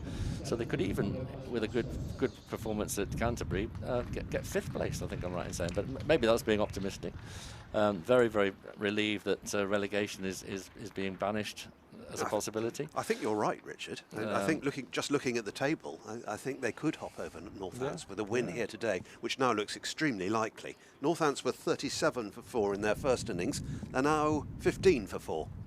Well, and look around the country, I think I'm right in saying that overnight Sussex were 9 for 4 in their game. And was it Leicester were 13 for 4?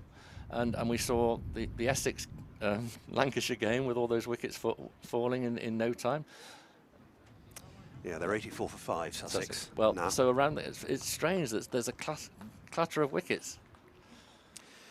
Yeah, they've been falling during the morning. Yeah. Well, this is the only First Division game still going, isn't it? It is. So there's been wickets every other game, and now there's clutters of wickets. Maybe it's the time of year. Maybe it's the batsmen are a bit tired mentally, as the Northants coach hinted at yesterday.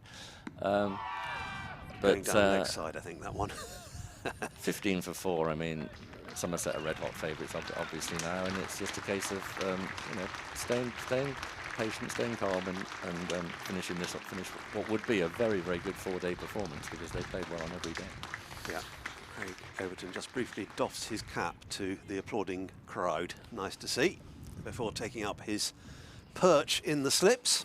He's a great lad, Craig. I can't speak highly enough of him. He exudes, when you speak to him, he exudes how much he loves playing the game, which I love to see from any professional sportsman, and how much he cares about Somerset. So bright sunshine. Get the words out in the end. Here at Taunton still, as Davey starts a new over. Little bit of outside edge, possibly just a shade of it going into gully. He doesn't give you a run, does he, Josh Davey? That's the thing. When he's on his best game, everything is there or thereabouts. There's nothing short and wide, and we have seen a bit of short wide bowling in this game at times. But with Josh, he just relies on being there or thereabouts and letting the pitch do the work for him, and it works really, really well. In he comes then. Nearly a catch to short leg. If he'd been perched slightly further forward, that could have been in business, but passing to his left, George Bartlett. See how close it got on the replay. Yeah, out of reach, but only just. Yeah, I can think of one or two specialist short legs back in the day that might have anticipated that. But there aren't specialist short legs these days, and the ones that stand there are sort of armoured, aren't they? Think of Brian Close, where he used to stand, how close he used to stand. I remember, and was it Peter Walker at Glamorgan? It was, absolutely. They would stand so close and have such reflexes, but they were specialist short leg fielders, and that you don't get that these days. So that I don't think was a chance anyway, to be fair. No, it was too far to his left. So clatter of wickets here at Taunton, which has put Somerset in with a great chance of victory in their penultimate championship match, the last here. Clipped away will be 2, I fancy, for Rob Keogh to get him off the mark. Both on a blob until that delivery, Keogh and Vasconcelos. You mentioned starting watching cricket in Weston-super-Mare. I would guess that the ground here, Richard, has changed almost unrecognisably since you first came. Yeah, it certainly has. I mean, I didn't used to come when I very first started watching Somerset. It was just at Weston. My dad used to take a week's holiday every year. I did so many people in Weston for the Western Cricket Festival, which used to comprise of, I think I'm right in saying, 3 3-day games.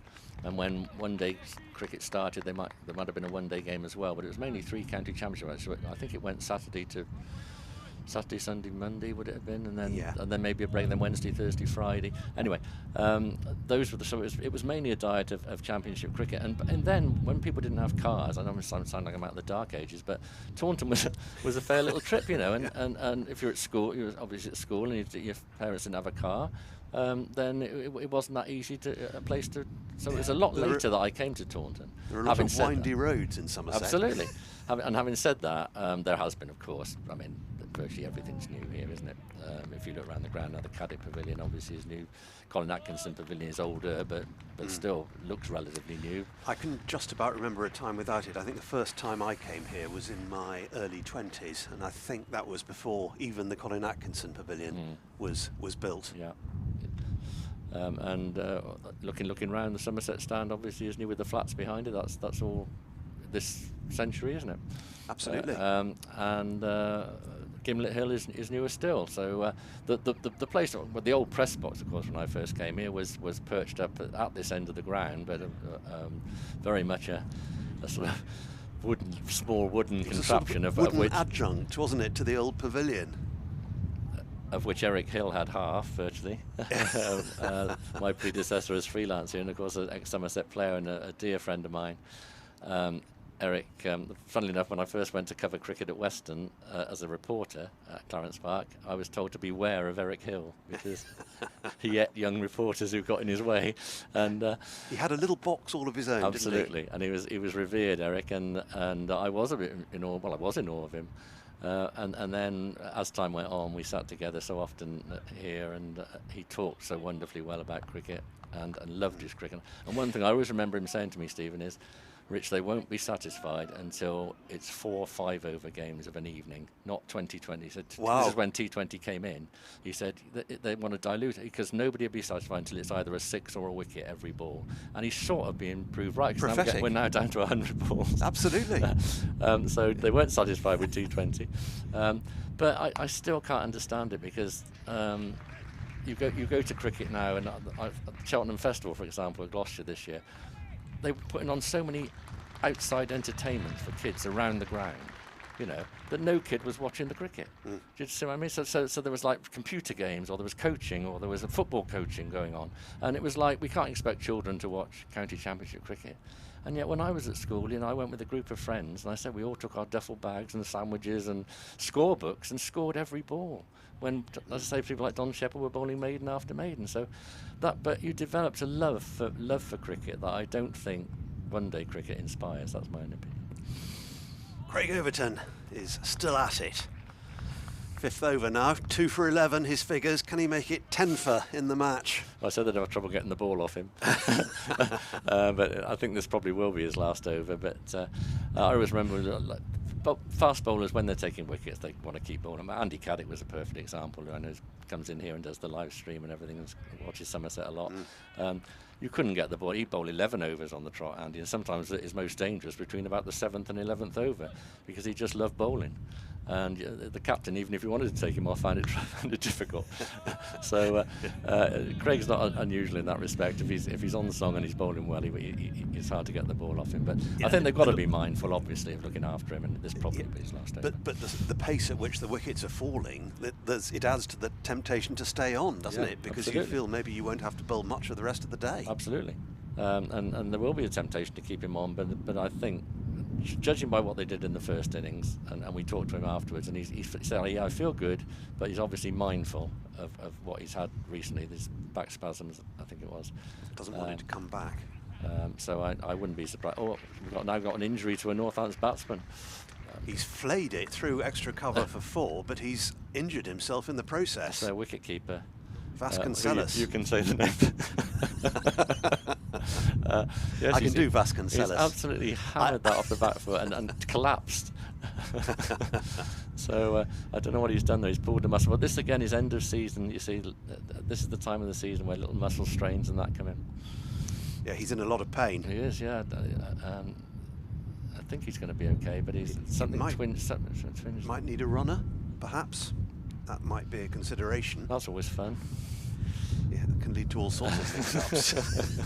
I'm not sure whether you're allowed runners anymore, but he's okay anyway. He's okay to continue. You mentioned Eric Hill. My favourite story about him, I think it's the first time I remember him actually, was here in 1985 in that old press box. And there's Marcus Trescothick talking about Somerset greats. Well, he was in the press box yesterday. I hadn't seen Marcus, I don't think, since pre-COVID, but we're great mates because I ghosted a lot of newspaper columns for him, and it was always wonderful to deal with Marcus. We'd speak on a weekly basis for the local papers, either the Western Daily Press or the Bristol Post or the local papers in Devon, and he was always a pleasure to deal with, Marcus, and still is. And I texted him yesterday and said, I see you're at the ground, good to catch up, and within a few minutes he said, I'll be over. And he's come over and sat in the press box for 20 minutes, so it's great to catch up with him. Terrific. Yeah, one Somerset captain to another. Tom Abell's come on to bowl. But yeah, no, interviews with Marcus I can recall. I think there's one at Trent Bridge that stands out. He'd made 219. It was quite late career, and he hadn't scored many runs at Trent Bridge before. I think he got a pair there the previous summer, and it was about the time he took out wearing specs, and 219 was the consequence, and much enjoyed an interview with him after that. Yeah, always a pleasure to deal with from the moment he first got in the team. I can remember his debut, and we affectionately known as Banger. Always, he was a porky lad to start with. He certainly wasn't an athlete, but so gradually he got himself more in trim, as you had to do to play for England as he did. They're teasing us on that balcony. They're putting up strange numbers. I've no idea what's about of you. And I think they want us to speculate on what they mean. And I've got no idea, is the short answer. It's not my age, I don't think. nearly there. I'll just finish the Eric Hill story. Yes, please do. It was during 85, as I say, the old press box, and he was in his little enclave there. And Viv Richards was taking the Warwickshire bowling to all parts of the ground. And Eric Hill came out roundabout in the middle of Richard's innings and said, the funny thing about Viv, he always seems to get becalmed in the 170s. Richards went on to make 322. He was a wonderful man, Eric. I mean, he had an incredibly distinguished war record. Flew the low reconnaissance flights as I think the photographer on planes, the real dangerous missions, but would never ever talk about it. And I remember, I won't name the journalist concerned, and it was in there one day boasting about his war record and claimed to be one of the dam busters, which was very doubtful indeed. And I remember Eric saying, did I hear him to say that he was one of the dam busters? One for Abell there. Sorry to interrupt. No, pitch is still nibbling around even for Tom, so it's all good signs. Yeah, but yes, did I hear him to say, and so one day I got him down when we used to eat underneath the press box and in the restaurant there, and I said, look, I know you don't talk about Eric, but what did you do in the war? And the stories were just, when he was really asked about it was the only time I heard him talk about it. But he did fly these low reconnaissance missions, and so he was a hugely brave man apart from anything else, but also probably the biggest lover of Somerset cricket that you could possibly imagine. Didn't play that many first team games. It was mainly second 11 player, but he from the time he played through to becoming the journalist, was the journalist here, the freelance, who basically fed everybody, fed all the, in those days, you fed the, we'll just stop there because there's a fine shot, it's the best shot of the inning so far. Yeah, just given a little bit of room. That's Rob Keogh, who's a good all-round player. I like the way he bowled in this game. But going back to Eric Hill, he we just watched that shot, again, it's, I mean, that's slightly short and wide, as I said, which you can't bowl on this pitch. That's the one thing you can't bowl on this pitch. Eric was,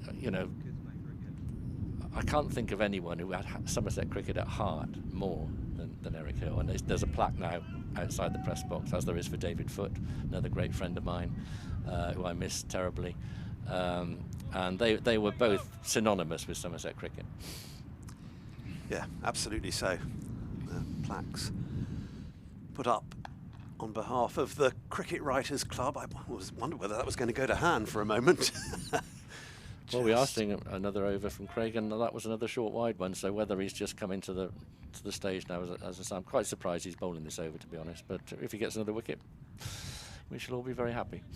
But that again, the one thing you can't do on this pitch is bowl short, and particularly wide. Sits up and begs. I just realised, Richard, I've been sitting here in the commentary box for an hour and a half. It's probably about time I let somebody else have a go. That's another good delivery from Craig Overton. Pete Trigo is probably waiting outside. I don't want to deny him. We'll see how things go. Yeah, well, I'm delighted to share a press box from Mr. Trigo. We'll see who comes in. But don't want to hog things.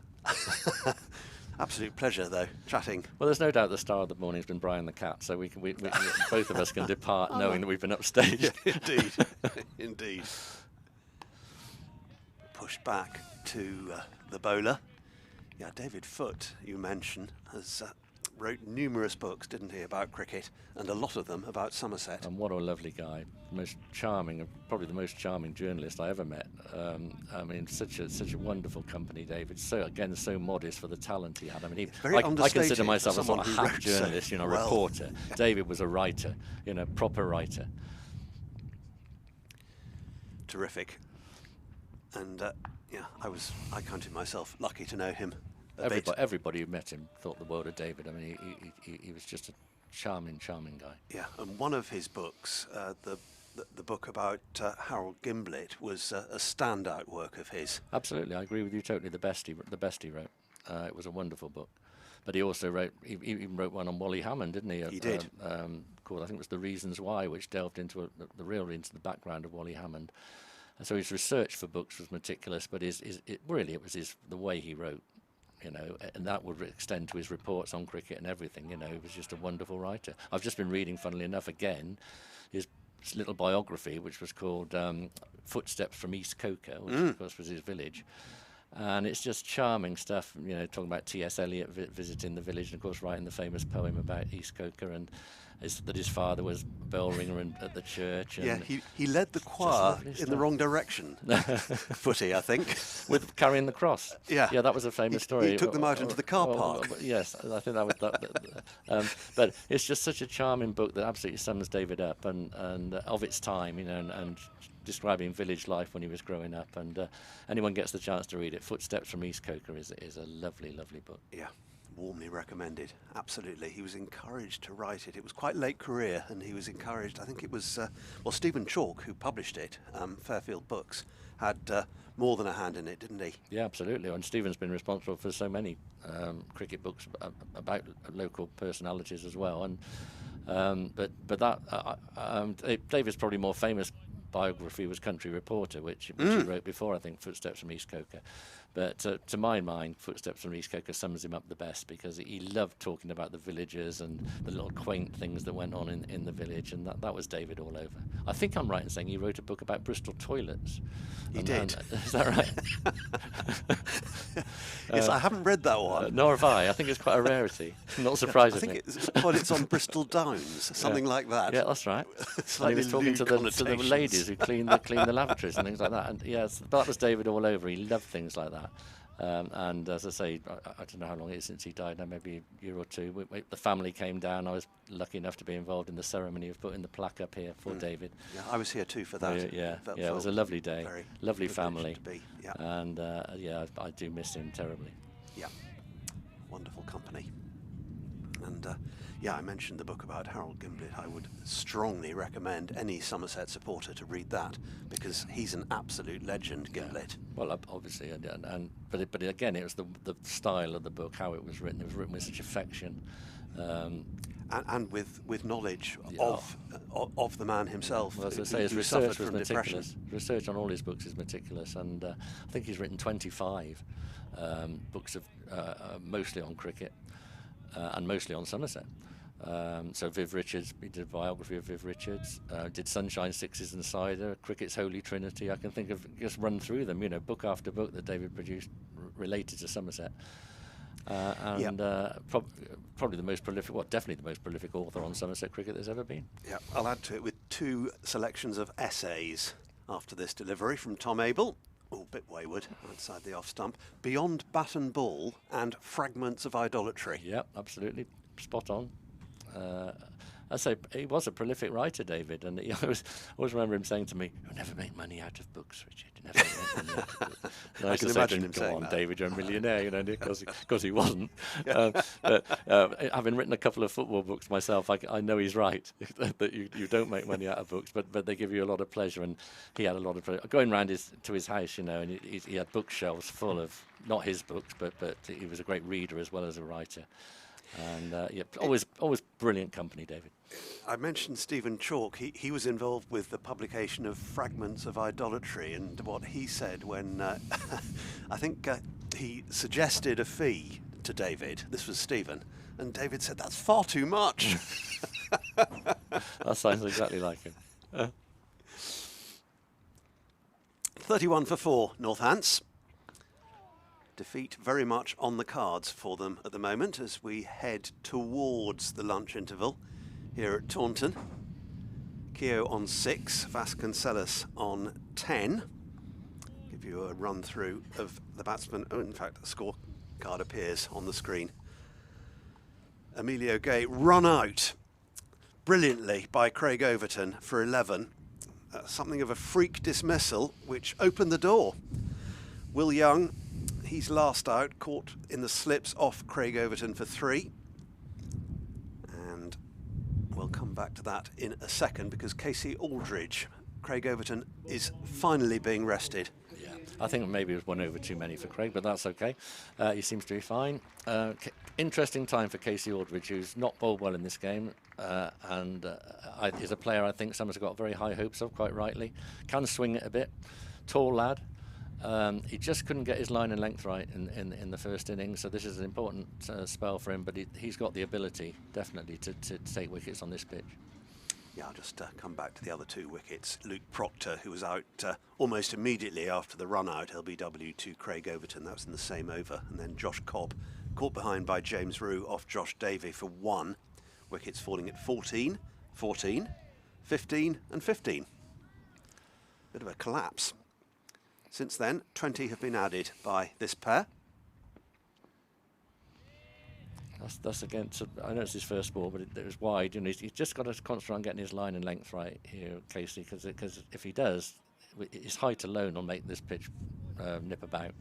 And it's just interesting to me, this surface, because so often the pitches just die here, don't they? And as time goes on, the 4th day they're often slow pitches that don't turn much, and it's very hard to bowl people out. But this pitch has always kept a little bit of nip in it. And I keep going back to the fact that this time of the year, that is a great credit to people who've prepared it. Absolutely. And the last pitch required here at Taunton. They've got a very used look about them, all the pitches on this wide square here. Well, it's been so dry, hasn't it? That's the other thing, you know, what a dry summer we've had. We were talking about, that's a lovely shot through extra cover. That should go all the way for 4. And just does. I've got to crane my neck to see it go over the rope, but it has. Just had enough legs to do that.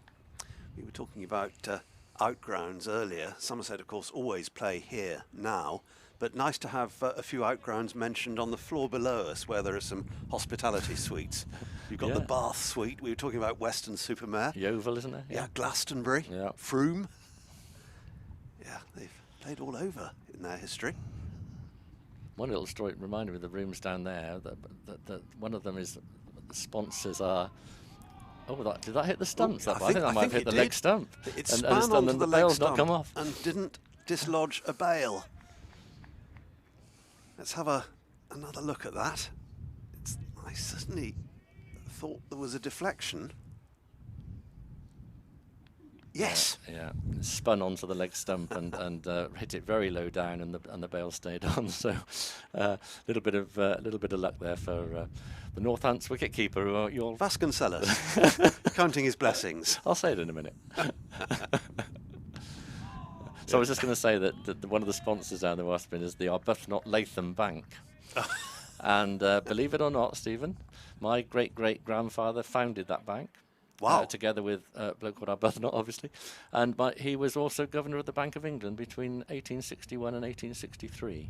So at some point, I keep meaning to go down and trying to find a representative of the Arbuthnot Bank, Latham Bank, and ask him where all the money went from my family.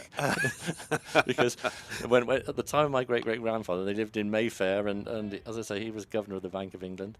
And by the time I came along, we were living in a council house in Weston there with my grandparents. So I'm not quite sure what happened to the family fortune. So maybe I can find out if I nip downstairs. Presumably he was a cricket lover. Well, I'm not sure about that. I just think that Arbuthnot Latham, I keep looking at it and thinking everyone's going to say, oh, it's just a coincidence. But it's not a coincidence. My great-great-grandfather founded that merchant bank. Fantastic. 1860s. 1861 to 63. If you look it up, the governor of the Bank of England was Alfred Latham. Goodness, and that was my you're talking great-great-grandfather. American Civil War years. Yeah. There have been a few cricket-loving governors of the Bank of Is that England right? in recent times. I wouldn't know actually. that. I know Mervyn King is. As this is played backward a point. Could be 4 more with this attacking field. It won't bother Somerset because the Northants win is impossible. But yeah, certainly Mervyn King and a predecessor of his, Robin Lee Pemberton. Really? Yeah, he was a cricket lover. I knew his son for a while, and I don't know a lot about my great-great-grandfather. There's a book written on the Arbuthnot Latham Bank, the history of it, but it's much more about the Arbuthnot side than the Latham side. So I think he was a bit of a mystery figure. Anyway, as I say, by the time I came along, it was long, long ago, and I think we had the Lathams had plantations in West Indies or something, and at one time, and all sorts of things where there was a huge amount of money involved. But where it disappeared, it was definitely before my father came along. It somehow disappeared. Yeah. Mind you, he went to Repton College, and I think his parents had money. But anyway. Yeah. Clearly some profligate interventions in between before you came along. Exactly. 43 for 4 Northants. They only need another 418 to win. We don't think that's going to happen. But looking at it now, you know, Tom Abell's declaration was right, in my view. As I said this morning, I think they were right to bat on, because you couldn't even give Northants a sniff. And when you're facing this sort of target, I think Jamie Cox used to call it scoreboard pressure. You know, scoreboard pressure is a big thing, you know, and you've got no chance of winning. You're just batting to save the game, you know, and attacking fields. And I think certainly Tom was right to add a few more this morning.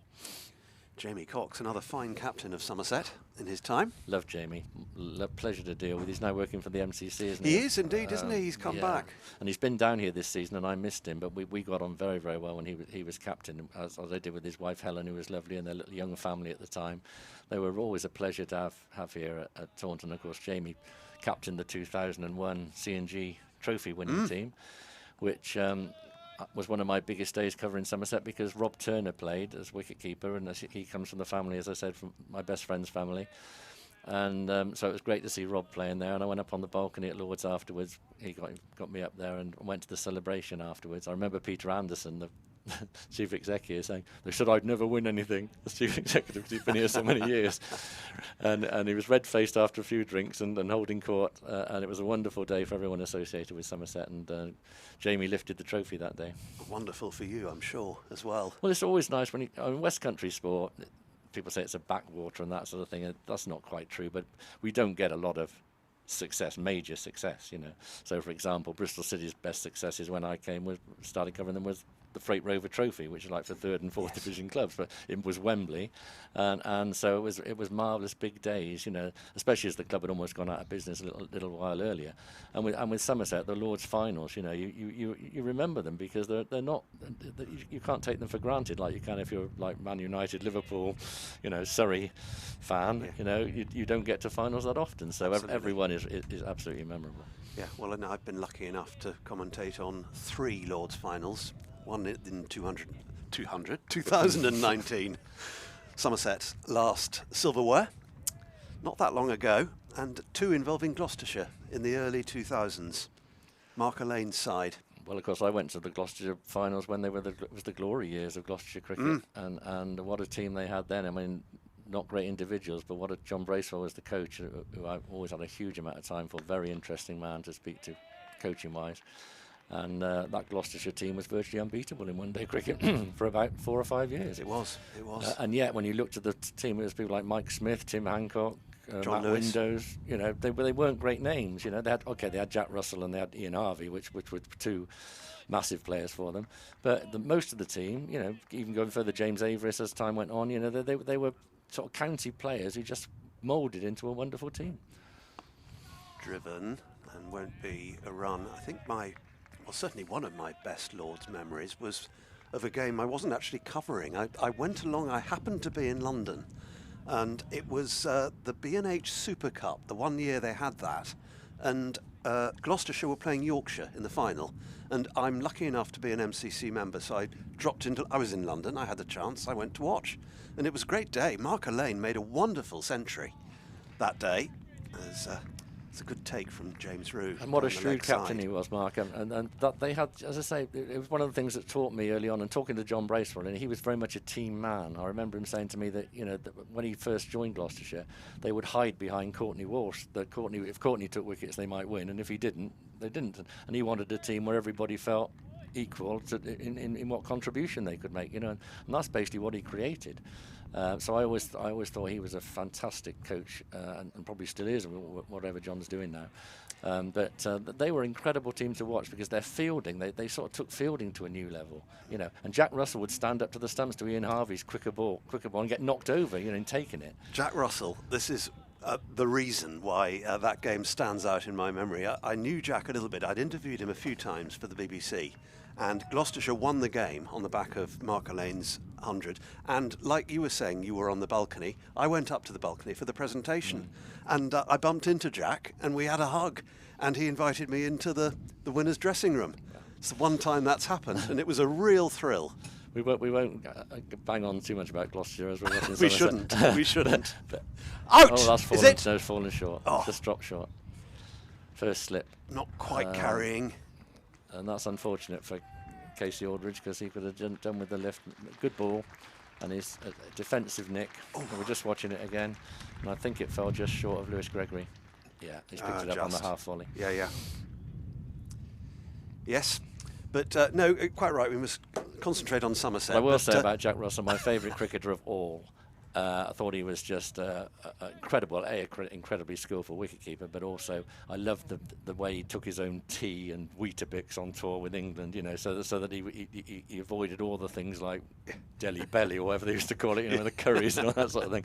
And other players would go down with these ridiculous things, and Jack would be eating his baked beans every day, and everyone thought he was a complete eccentric, which I suppose he was in a way. But when you think of his art and what a talented painter he is as well. I mean, an incredible talent, you know, for cricket and art. Absolutely. Tremendous cricketer, and an entirely idiosyncratic one. Yeah. It's lovely to have another great keeper in the box. Just a little bit earlier today, Derek Taylor popped in with Brian Rose, two great Somerset players from yesteryear. Yeah, and really lovely to see them. Derek was part of the great Somerset team, and a great Somerset team in their heyday, you know, and of course Brian led the Glory Years team, so it was great to see both of them. It always is. But thinking about wicket keepers here, you know, Derek was very, very good. You know, I always thought Rob Turner was exceptionally good and a little bit unlucky not to play for England, particularly one year when he made 1,000 runs. We've had some very, very good wicket keepers over the years. James Rue, the latest in a long line. Going to have another look at that delivery from Tom Abell. Yeah, there's movement there still. Yeah, there's been some close leaves by both teams in this game where the balls have darted back a bit, and that one's, you know, just ends up a good leave, I suppose you'd say. Yeah, that's defended. Yeah, James Rue, talking of him, I've got very high hopes of James Rue as a batter. Well done. Because he's got a great temperament. He showed it right from the start. He likes to play long innings. He's more of a red ball player than a white ball player, which is unusual for young players these days. A lot of them seem to be, you know, carried away by the fame and fortune and money that can be involved in playing in shorter formats. But James Rue is a guy who looks to me like a proper county championship player in the making. Right from his early innings, he showed the temperament to be patient. And what is he, 18, just come from school. Of all the young players here, I think I've got you know, certainly as far as red ball cricket is concerned, I've got really high hopes of him. That'd be termed a wise head on young shoulders. Absolutely, and you've got to have that. I mean, cricket is that sort of game, isn't it? You know, you can have all the talent in the world, and if you haven't got what's necessary between the ears and in the mind, the strength of mind, then you're not going to be that successful. Certainly in the longer format. And he appears to have everything needed to be a great player for Somerset over many years. Yeah, couldn't agree more. Other fine keepers who've played for Somerset. Stephen Davies, of course, most recently, wonderfully safe pair of hands. Yeah, and if you I say going back further, I'd say Rob Turner, who's still keeping wicket for Weston-super-Mare Cricket Club, by the way, and very well according to Mr. Trigo, who also plays for Weston. Pete was telling me the other day that Rob took an amazing catch, and Rob's got to be, what, in his mid-50s now? That's close. Out! Yeah, I was going to say that was a very close one. Vasconcelos has gone. You won't have to say it now, Richard, at any point. 48 for 5, and that did look plumb. We've got a chance to have another look. He got into a crouching position. Oh, middle. And hit low down on the pad as well. But that's, again, reward for Tom Abell for putting it on the spot. And if you put it on the spot here, in the end, the pitch is going to just do that little bit. And you have to be a very good player to stay in for any length of time. 48 for 5, Northants. And, well, it should last till lunchtime, but it's beginning to look doubtful whether it'll go on till tea, this game. The cream of the batting has gone. Vasconcelos, who suffered an injury earlier in the process of hitting a boundary, has to go off at Taunton for the last time this season. And this is where what heart there is now for the fight in the Northants dressing room will become apparent, because they can't win. They're facing a mountainous target. Do they want to prolong it? Are they going to battle? Or are they going to say, let's look forward to next week and try and finish the season on a high? Not easy for them now. And, you know, Somerset's bowlers will get a rest at lunchtime, come out again, presumably with Craig Overton bowling and maybe Josh Davey. And everything points now to a Somerset win. Yeah, Northants back at home next week to Essex. Well, they've had a good season, as I say, Northants, and that's what I think their coach was making the point last night, that things have not gone well for them in this game, but that overall they've got to be very, very pleased with their season. So, Saif Zaib is the new batter. He made 27 in the first innings, and he's out there joining Rob Keogh. That's not an easy one to say either. Saif Zaib, is it? You happy with that? It's not particularly. I think the most challenging pronunciation I've ever had was that Icelandic volcano that went off, polluting the skies to such an extent that flights were cancelled all over the place. And I was doing some kind of audio work that involved pronouncing the name as they take a sharp single. All the broadcasters were copping out and calling it the Icelandic volcano. But what did you call it? Eyjafjallajökull. Oh. Well, in that case, Saif Zaib is not too testing for you, is it really? I must admit, when Mark Tyler first read it out today, when they were coming out, I thought he said safe sex. And it was Saif Zaib. But we're you know, that's no problem for a man of your caliber. Wrong, doesn't it? That's the trouble. Yeah, attacking field strengthened with a short leg and a leg gully, as well as the 3 slips, as Aldridge is in. That's left alone. I think the bat was just pulled inside the line there by Saif Zaib. So yeah, there's the attacking field in its entirety. In addition to that, there's a backward point and a mid-off, mid-on.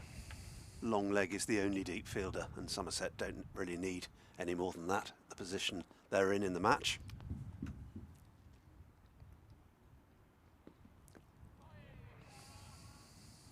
Yes, it is one of the perils of commentary that whatever you mean to say, it sometimes comes out slightly differently. Yeah, it's not so bad when you're a writer like myself, although you can have days when a letter's just a letter is wrong and and the eagle-eyed sub-editor doesn't spot it and something goes in the newspaper that you're not very proud of. But it happens less often with commentary, I'm sure. Yeah, well, this is played down to the leg gully. We haven't seen Sajid Khan bowling yet, but I mispronounced him a couple of weeks ago. I briefly referred to him as in the same way as the Mayor of London. I got confused Sadiq with Sajid. I don't know whether we will see Sajid, actually.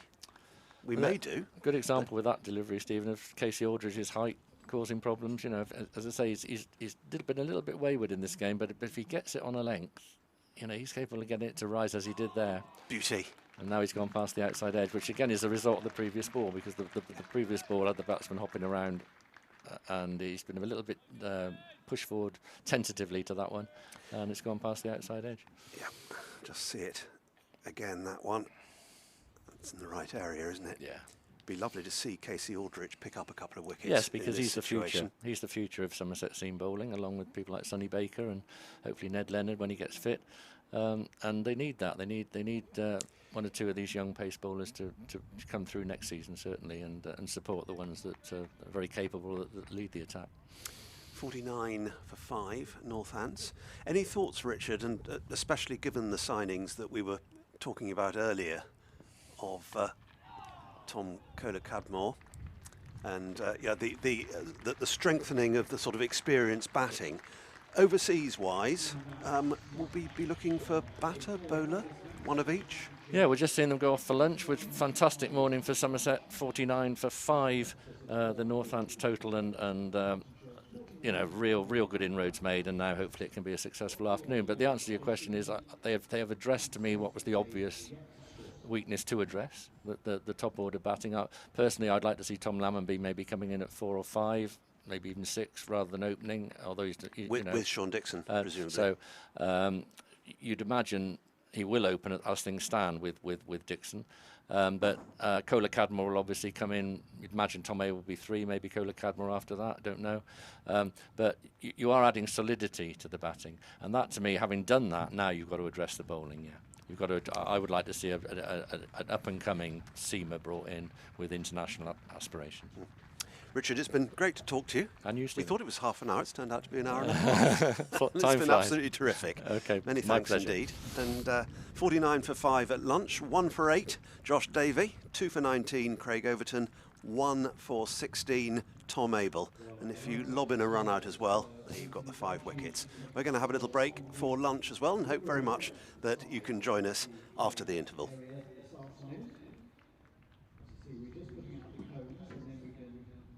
Open the gates in the James Hilgard stand and also the Colin Atkinson Pavilion to allow you access to the outfield if you'd like to take a stroll at the river end of the ground. Access to the James Hilgard stand.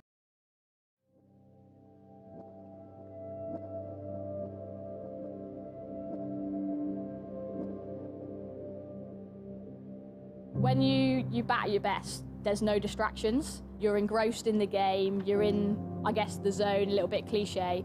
You're not really consciously thinking about anything. You almost let all of that practice, all of that hard work sort of take over.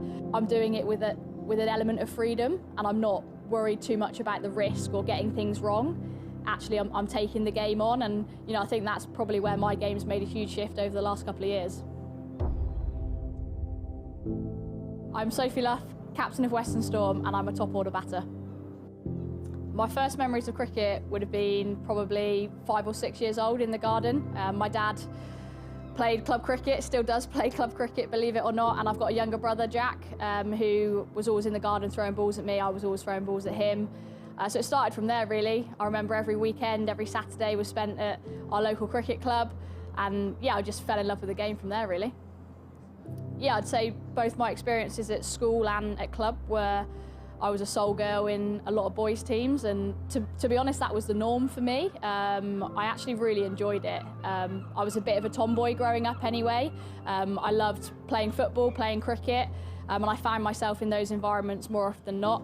I thought it was a real challenge. I always sort of had a point to prove, I guess, being the only girl. You used to get a few comments around, oh, they've got a girl playing, and I always wanted to show my worth, and I think that's something that stayed with me throughout my career, really.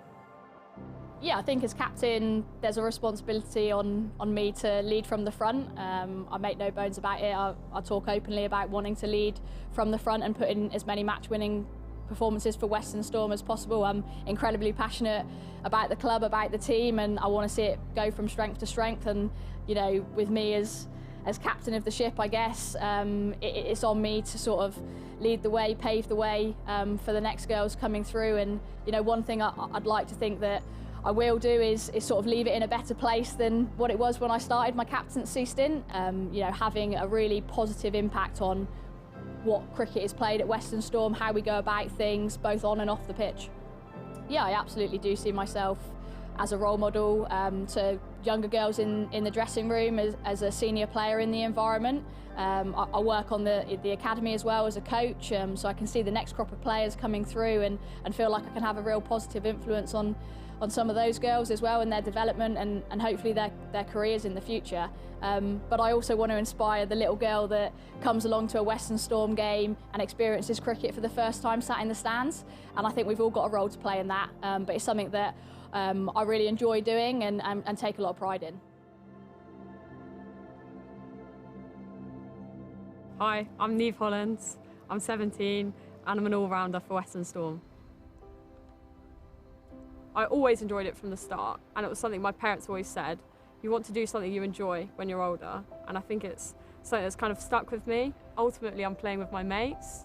It's something that I have to be grateful for. I probably forget about that quite a lot when I get kind of hooked up in things. Probably say when I got to about 14, I got asked to play for Somerset women, and at that level, I kind of thought, oh, I'm really enjoying this, and kind of my competitive side kind of came out a lot more. And I was like, I looked up to a lot of people in the Western Storm side that are in it now. For example, like Sophie Latham. I saw that I played with her with Somerset, and she also played for Western Storm at the time. And I thought, oh, I could do this. And obviously it's all happened very quickly for me, which is exciting. And someone like Luffy and Fran, they're kind of, what they saw ahead of them was I have to play for England to be a professional cricketer. But for me, that stepping stone is I can play for Western Storm and do it as a job, do it as a living. Whereas probably at my age, they probably thought, what other job could I do alongside playing cricket? So I think it's made it a lot easier for people my age, and they can definitely see a pathway to where they want to go.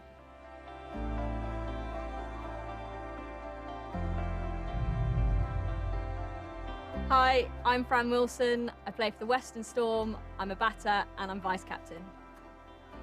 How do I feel being seen as a successful woman in sport? First of all, a bit of imposter syndrome. I just kind of play cricket, but then I guess if you think about it a little bit, it's you do feel like a bit of a pioneer, especially like the era that me and my kind of age group grew up in. I don't think we'll see that again, where you're literally the only girl in a boys' team, and kind of all those hurdles that you had to overcome, but you didn't even think about it at the time. So I guess a bit of a pioneer and a bit of history that, you know, you've taken the game to the next level. Yeah, that would be how I feel about it. So the way that the women's game has developed in the last 5 years, there's so many girls playing, and it's across all different demographics now. I think before it was girls with brothers would be playing, but now it's girls who used to play hockey who'd come into the game, state school, private school, everyone. So I think it's a lot more accessible. So Lights a Chance to Shine's probably really helped. And also along with that, I think the level of the girls coming in, so the ones who are like 17, 18 now, have had really good support since they were probably 11, 12, like really good coaching. And I think that's meant that they're ready to play the professional game, the international game, a little bit younger. Yeah, it's quite scary how good the kids coming through now are. So basically, I feel like a whole new professional level of the game has been added, but the facilities and the infrastructure is still behind, still where it was. And it's amazing that we've now got however many pros across the country, but if you've got all these pros and they've got nowhere to train, it's kind of a bit conflicting. So I think there needs to be a real push and a real emphasis on facilities, coaches, physios, and it's pretty urgent. So that would be the barrier for us right now as professionals. Hey, I'm Nat Rafe. I'm a wicket-keeper batter for Western Storm. Like, the mental side of the game, I'd say I've struggled with more than the physical side, especially after becoming pro and like feeling that pressure of like, this is my job, I want to keep my job. It's definitely got hard to deal with that sometimes. I think the progression in women's sport has been like quite evident recently. So you've had the Women's Euros. I've definitely been following that, and I've seen some quite big crowds there. And just like speaking with my friends about it, which you maybe wouldn't have seen in the last few years. And I think you can see the same in cricket. Like the World Cup in Australia was very well viewed. Oh yes, I've seen a huge change in the last 5 years in women's cricket. So like now, you have the opportunity to make it your career. And whereas before, it would probably only be the England girls that have that chance, it's now people playing at a regional level that gets to do that as well, which is really good. The one piece of advice I'd probably give to my younger self and give to younger girls coming into the game now is just remember why you play, like know why you play, because like I said, there's so many highs, so many lows, but you can always come back to why you play. So for me, it's because I love the game and I love playing with my teammates, and like I'm hungry to succeed. I've always got that drive, that ambition, and I think if you can keep coming back to those reasons, then you'll keep waking up the next day and going to the gym and putting in that hard session, turning up, doing your skills, doing everything that's required of you as a professional cricketer to keep getting better day on day. So yeah, remember why you play.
you again to our Principal County Championship partner, WBA Health Insurance, and our ground name rights partner, Cooper Associates.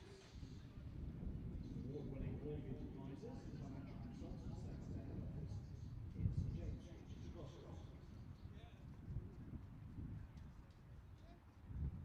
So a couple of quick reminders before play gets back underway again. Our winter carnivals restart on Sunday, the 9th of October. Please contact us here at the club if you'd like to book places or indeed the table, 9th of October. Membership 2023 is open again. Pop into reception here if you would like to discuss your membership for 2023 and indeed book it. Our end of season dinner and player awards is on Friday, September 30th. Tickets are now available, £50 for members and £75 for non-members. Tables of 10 are also available. Also a reminder, if you'd like to vote for Player of the Year, you can do that via our website. And we have a unique Faulty Towers dining experience here. Basil, Sybil and Manuel bring one of British television's most iconic sitcoms to life. It happens on Saturday, October 22nd. Please, if you are coming to that, please do not mention the war. I mentioned it earlier, but I think I got away with it.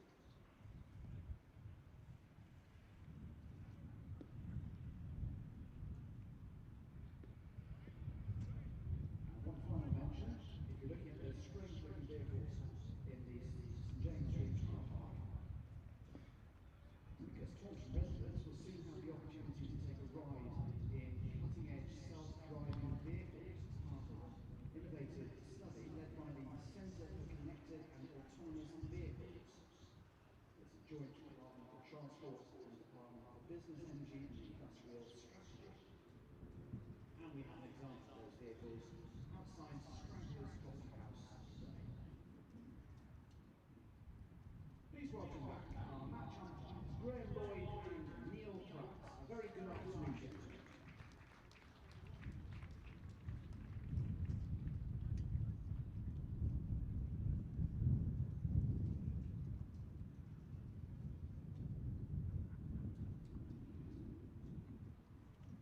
Please welcome back the Somerset team, led out by Captain Tom Abell.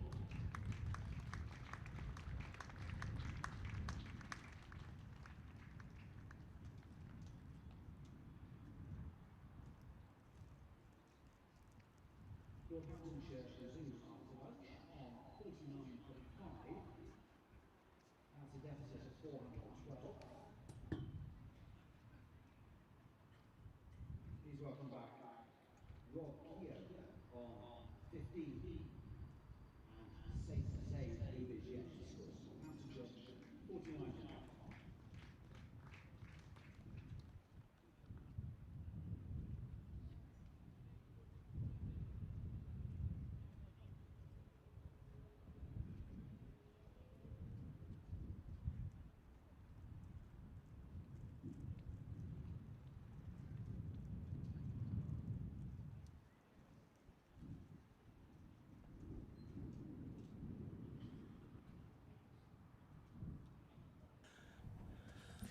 Hello and welcome back to the Cooper Associates County Ground. We're at 49 for 5. Somerset have got to take 5 more wickets to seal a very important victory in Division 1 of the County Championships. And I'm joined by a couple of special guests, Derek Taylor and Brian Rose. Welcome to the commentary box. Thank you so much. My name's Harry Everett and I'm going to talk you through Josh Davey bowling to Rob Keogh. Punched away, first ball. Lewis Goldswood as well to save 4 there. But yeah, a couple of special guests. So your first time back here in a while, is that right, Derek? Well, 3 years. Wow. Just before COVID. Changed a little bit since then, I guess. Well, looks remarkably similar. So, but you've been watching the stream from Australia, we hear. That's nice. That. Yeah, I watch the live stream occasionally and seen about 3 or 4 county games. Not the entirety, but just. Yeah. No, great that you can watch this all over the world. YouTube. It's amazing. Free to access anywhere. That's a big appeal. LBW first. What a start from Josh Davey. Second ball after lunch. And now, start the car, as Bumble would say. Only 4 more wickets for a crucial victory for Somerset as Rob Keogh, key batter, off-spinner who's got a lot of runs this year for Northampton, is gone early. 15 he got, 49 for 6. Just stay a little bit low? He did a little bit. I think the umpire was heading towards middle and leg. So I think it was a pretty good decision. We'll see in a second. Yeah, you can see the replay there. Josh Davey with his second wicket, 2 for 8. Remarkable. Wonder whether Josh Davey was going to be fit enough to play in this game, but he's charging in with Lewis Gregory struggling. It's great to have Josh Davey able to charge in the new ball. And Sajid Khan, who you thought he thought he was going to be the key man. Yeah. He hasn't had a bowl yet, has he? Not required yet. Casey Aldridge and Tom Abell haven't bowled much. Davey and Overton, the Bob Willis Trophy spearheads with the ball. Getting it done for Somerset so far. 18.2 overs, Brian. You were just digging in then, warming up. Absolutely. So, Brian, you're a little bit more regularly here? With yes. Brian Rose Gates, of course, we should mention. That was pretty cool. Thank you. I haven't visited the gates yet. Have you not? No. And of course, we've just had the James Hildreth stand named on Tuesday, so that was fantastic. It was wonderful to see a few older players that played even prior to me, Fred Rumsey and Kenny Palmer, for example, at the lunch, and then followed by the opening of the stand, which was great to see. Yeah, that was lunchtime of day 1 of this match. Great to have the unveiling of the James Hildreth stand. So there are 3 slips in place for new batter. Tom Taylor now, he did play a magnificent hand in the first innings, second top scored after Will Young, the New Zealand opener. 60 not out Tom Taylor scored on his first class best with the bat. Come in for James Sales for this match for Northants. Oh, and that's nearly a chance for George Bartlett. Was that He bat? may have nicked it. He could have nicked that, but he just fell short. George Bartlett's good at short leg, but that's a tough chance. I'm going to see if it hit the bat. Not best of angle from this end to see whether that was bat or body, but from here on the replay, great camera work there. A little tickle, was that? Even. What do you reckon, Derek? What do you think, Derek? I couldn't really see, but you'd be appealing for that, would you? My son's Tom Taylor. He might have pushed it into short leg. There you go. How about that? Commentating on your namesake. That's right. Oh, that's a big shot from Tom Taylor. Scooped over mid-wicket. Second ball, you thought he might be a little bit more circumspect. He's only got 1 for it, but he's gone big. The ball's not gone very far, but he scooped it up for a 1. And Derek Somerset Taylor, I mean, how about that? People won't believe that. They'll think I'm winding you up, but what about that from middle name? Written in the stars to play for Somerset. It's a quiz question, isn't it? It is, absolutely. That must be talked to you about a lot, is it? People say, oh, I can't believe that's your middle name. It's a bit of a mystery. It comes from my grandfather's side, my mother's father, whose surname was Wicks. So there you go. Well, Josh Davies got 4 slips for the left hand. The new batter, Saif Saeed. 2 new bats, remember. That's a lovely shot from Saif Saeed. Was going to be cover drive for at least 2. Tom Lamby's pretty quick in pursuit, so Sajid Khan. I mean, they could have had the 3 if they wanted it, really. But Northampton have not really anything to play for here. No bonus points available. They're not going to chase the 410 required to win this afternoon. Well, I mean, 69 overs would be nearly enough, but I don't think Brian Lara is playing for Northampton. So, who is this guy? Is he from? Saif Saeed is left arm spinner, middle order Northampton lad. Oh, he's local guy. Right. Yeah, so he got 100 against Surrey last week. Right. Bat 7, decent bat, bat number 7. Lovely straight drive. I mean, that's a really good shot. Yes. Sajid Khan not quite able to stop that. He's going to give pursuit, and again, it could be 3, but they're just going to settle for 2. Sajid maybe could have gone to ground early to stop it, but had to turn and go at mid-off to chase it towards the Lordy and Botham stand. Lordy and Botham.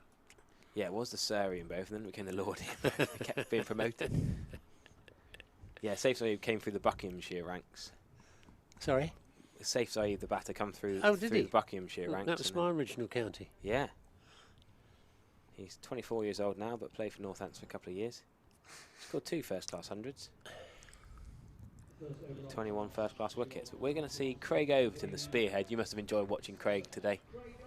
What a bowler. Great to have him back in the Somerset ranks. Well, it's wonderful to see, you know, especially in this game, people that have been playing a lot for England and away in all forms of the cricket actually be playing for your county, and a lot of the furore that's going on between the counties and the ECB. It's just wonderful to have your own player back. Yeah, absolutely. Jack Leach not playing this round. We had him on commentary yesterday. Great to hear from Jack Leach, but Craig Overton is crucial. Him and Josh Davey bowled so well for Somerset in tandem. I first saw Craig Overton when he toured in Australia. Not the last tour, the tour before, I think. And he worked very hard, and I think he played a couple of tests, but got slightly injured, I think, towards the end of the tour. But he certainly performed well. He got Steve Smith out, didn't he, one of his first test wickets. That's a pull shot. That's a great shot. Tom Taylor, got to applaud. A cracking pull shot there. Got the right name there. Yeah. Would you have played a pull shot like that? Oh, many a time.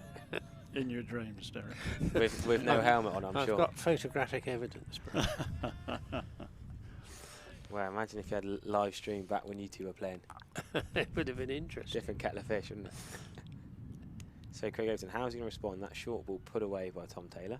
This one more pitched up. Swung away a little bit, changed through. Takes it in front of Lewis Gregory at first slip. Tom Abell will shine the ball vigorous on his legs. Has the art of shining changed at all in the last 40, 50 years?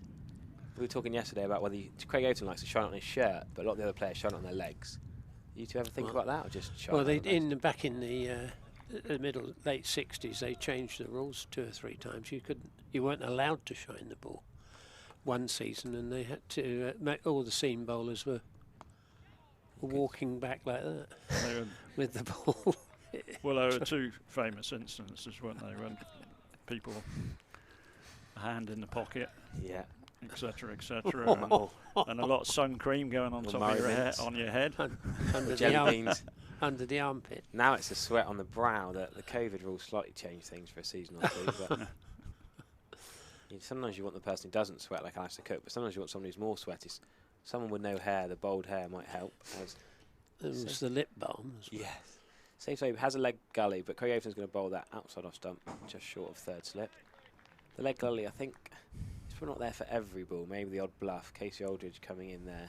Maybe for the short ball, just going to pop up around the corner. Craig Overton's probably going to want to use the 3 slips.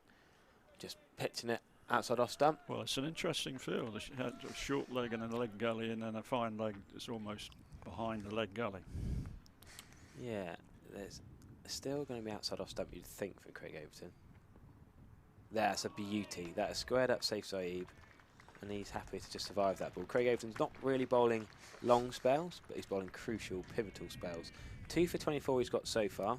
5 for 38 he got in the first innings. And talk us through this beauty from Craig. Is that straight and Brian? Well, it also opened him out, didn't it? Because his right shoulder was pointing towards square leg, so that's always a fatal injury usually.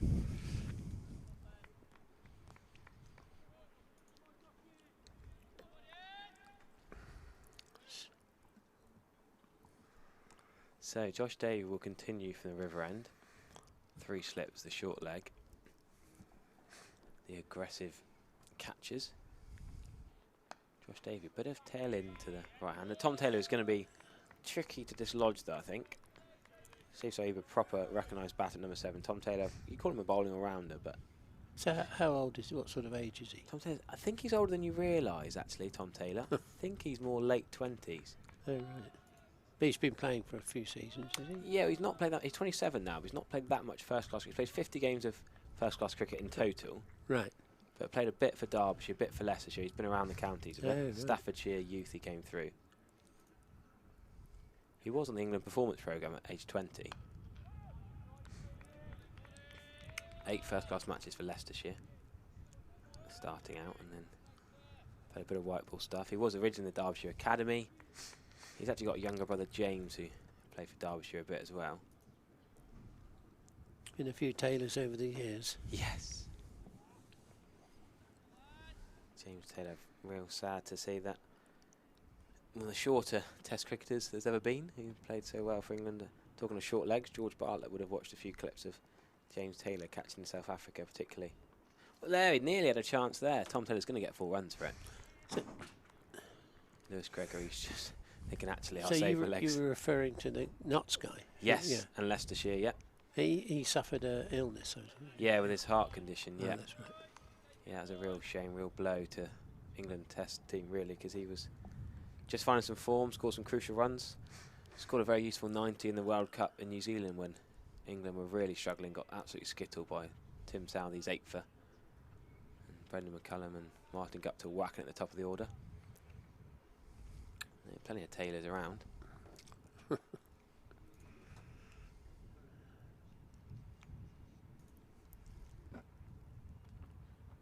That's a leg stump half volley, really, from Josh Davey. Well played from Taylor. Should only be 2, though. Tom Lamby will turn and fire this in.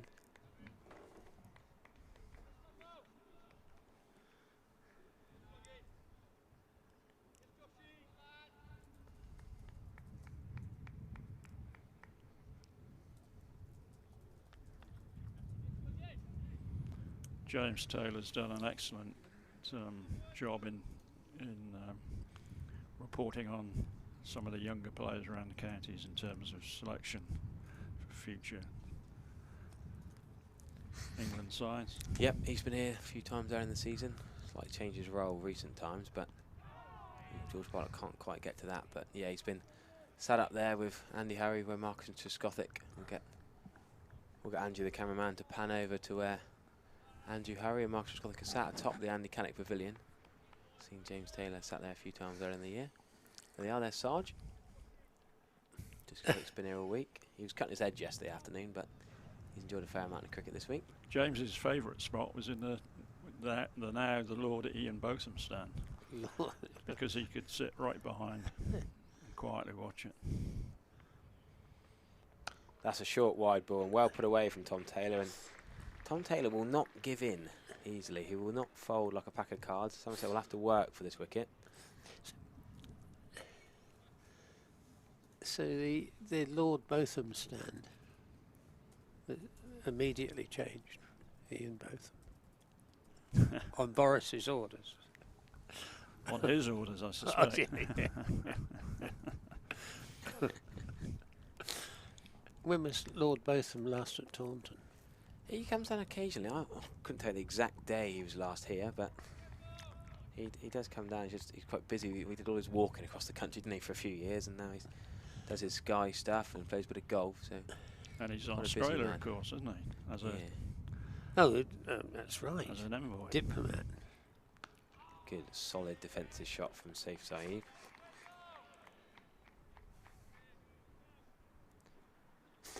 He's got his wine's on sale in Australia. The all-rounder. Craig Overton has still got this weird, well, not weird, the leg galley and the fine leg in the same line, but the balloon up off the inside edge, potentially giving Casey Aldridge a catch. We'll have another 5 minutes of Derek Taylor and Brian Rose, and then Pete Trigo's going to come back on. So Pete Trigo, who's you guys would have remembered watching a few times over the years, I'm sure. Peter Trigo. Yeah, he's a part of our commentary team this year. Yes. Unfortunately, I didn't see much of him. No.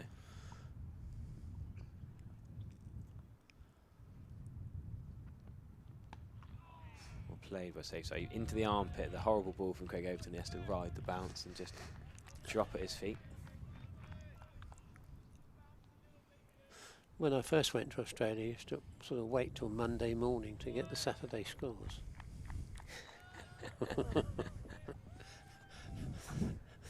And if England beat Australia, you struggle to get it on the Australian news.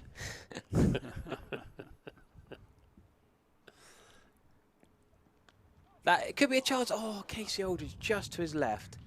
Now these weird plans. Sam Hayden was caught at leg galley. How did that? There's a plan, and Casey Aldridge was very close to catching that with his left mitt. Let's have a look. leg stump, not quite a half volley, but the inside, sort of inside edge. The kind of tickle down to fine leg. I got out in a Sunday friendly, caught at leg gully the other week, and I couldn't believe it. Why is there a leg gully in a very village Sunday friendly? I was absolutely fuming, but it's an old-fashioned position. Yeah. Well, it's particularly on rain-affected wickets. They used to have a lot of short legs and leg gullies and things. Yeah, good point. That this time is full outside off stump, and one of the very few fielders in front of square. Well, we've got 2 fielders in front of square to be exact. Imam ul Haq, Pakistan Test opener at extra cover / mid off, and Josh Davey at mid on. There we go, there's a field. Go on, we've got a little shout out. Gordon Avery says, I recall Peter Denning playing with Brian Rose for my club midweek when you were at St Luke's College in Exeter before you played for Somerset. Do you remember that? Yes, Dash was at St Luke's. I was at Borough Road in London. Lovely shot from Tom Dale. That's a good shot. Tom Taylor has a beautiful straight drive down the ground for 4. He visually looks a very good player. Where's very he correct. Beautiful shot down the ground. Yeah, big fan of Tom Taylor's batting this match. Been very impressive. Yeah. Play in the V. Play in the V. Straight. Play in the V. Right, thank you very much, Brian. Brian's going to... It's been a pleasure, and I'll hand over to Mr. Trigo shortly. Say goodbye to everyone, and we wish you all a good winter, and see you next year. Thank you, Brian. Cheers, Brian. See you later. I think Brian's your transport, isn't he? He's going to go and start the car, get the car ready to get back to Weston. Get you.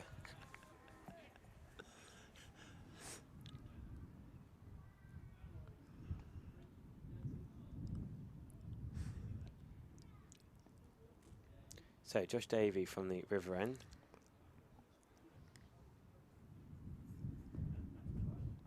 That's another good ball. No, I don't think he's edged that. Big appeal from Josh Davey.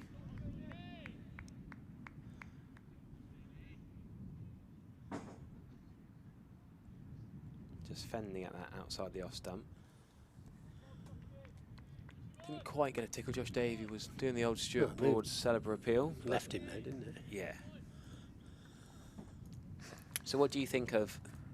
We had Ricardo Vasconcelos, the wicketkeeper for Northampton, was wearing black gloves with a white outfit. Are you a fan of that? Can you cope with a wicketkeeper wearing black gloves? Wouldn't have been seen in your day, would it? There were black faces. Okay. Well, you know, faces on the yeah.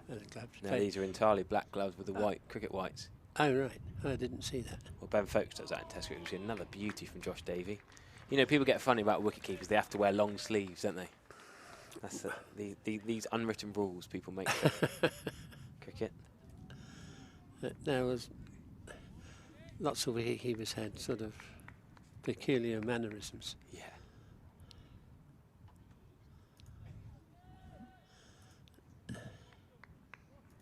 So have you seen much of Casey Aldridge? Yes, Casey Aldridge has been really good. Got a really crucial 2 and 3 for the last couple of weeks.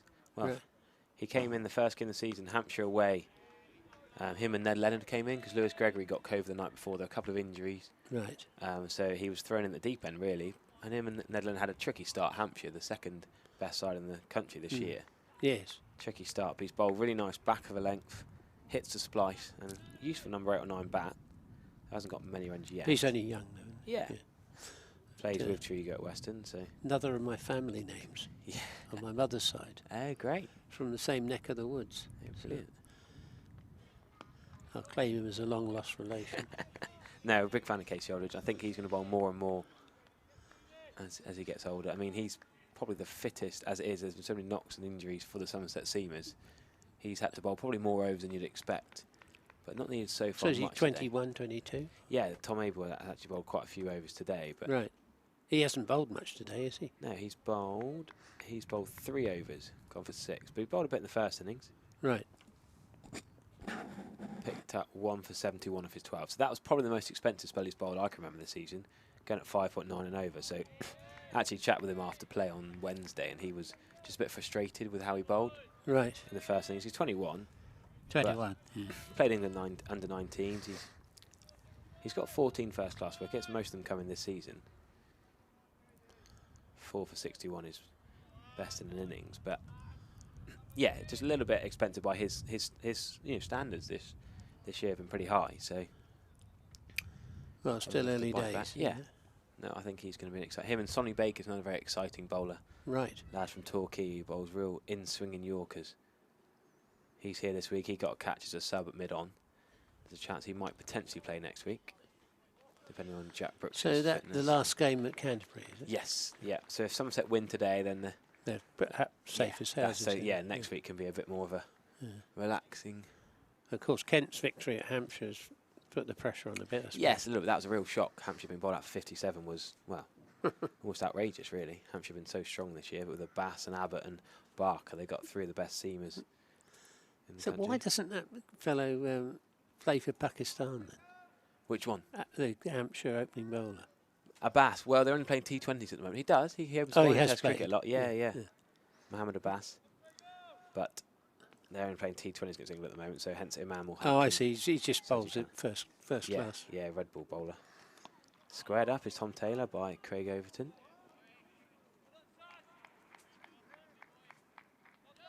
Well, that's a nice comments. What have we got here? Somerset Keither says, really enjoyed the Somerset live stream this season. Excellent quality and informative. Well done to everyone involved. Gives a few of us a shout out and then says, great to have past players adding recollections from the past that enhances the coverage. So thanks to the nice messages we receive.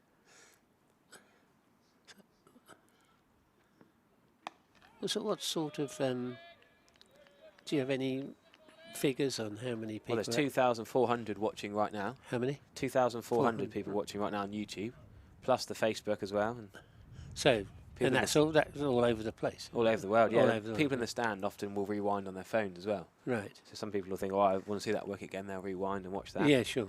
You can go back and watch it back this evening. You can watch the whole day's play. You can watch that's right, a game from 6 weeks ago if you wanted to. Well, so that's the leg stump half volley from Craig Overton. Slightly over pitched, but he's searching for wickets. Somerset don't mind how many runs Northampton score. They're not going to score 388, so they can be aggressive attacking. The odd half volley will come with trying to pitch it up and bowling full, looking for the nicks. So Tom Taylor can have a few boundaries as long as he gets out soon enough. As the sun's, well, full blue sky now. Told him what was all week they've been chatting about. It's going to rain today. That's good for Michael Fish, was it? Yeah. It was a poor forecast this morning. Yeah, glorious sunshine here. And that's short from Craig Overton. Well played, but Tom Taylor's not going to carry Lewis Goldsworthy's down at fine leg. Here, Tom Abell shouting, come on, Craig, well bowled. He's already top scorer, Taylor, isn't he? Yeah, so he's second top scorer in the first innings and top scorer in this innings. Been a very good match for Tom Taylor, who also took 1 wicket in the first innings. He got James Rew out, LBW.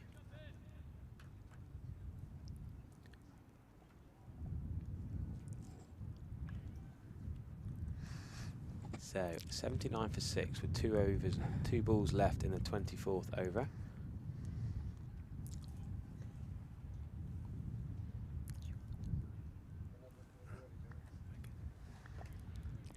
Safe so he's not had much to strike lately. Tom Taylor's quickly got his way to 25.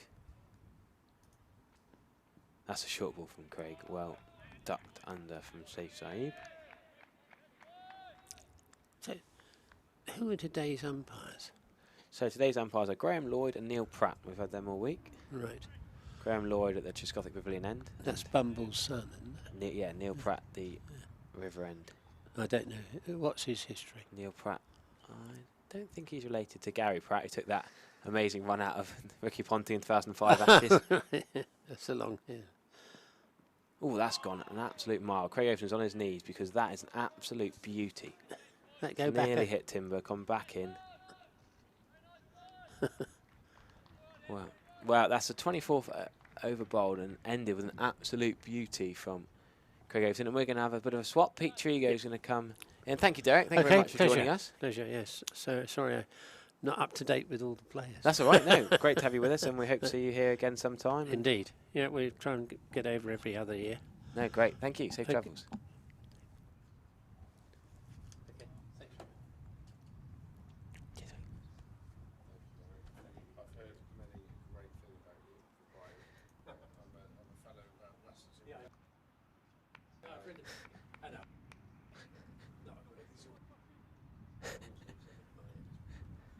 Josh Davey is going to bowl to Tom Taylor, who's 25 not out. As there are 3 slips in place and a deep square and a deep fine leg.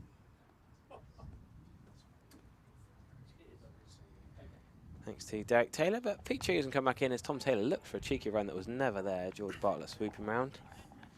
Well, what an absolute treat for you, Harry, getting to share the comms box with Somerset great Derek Taylor. Heard many a fantastic story about Derek and the exploits of what it was to be a Somerset player back in the day. Nice to see Rosie and Derek walking around the ground today together. It's a very romantic scene. And a cracking flat cap, the old Peaky Blinders flat cap Derek's got. Just too cool for school, those boys, aren't they? Too cool for school. Josh Davey into bowl to Taylor. Davey on song again today, Davey Overton. The Davey and Overton show almost, isn't it? What a great position Somerset find themselves in. Northampton 79 for 6. 4 wickets. Let's hope they can get them quickly, just in time for that M5 North to clear.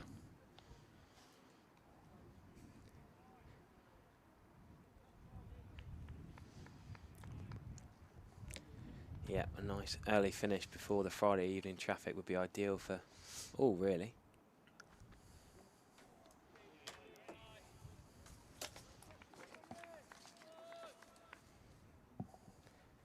So deep square, deep fine.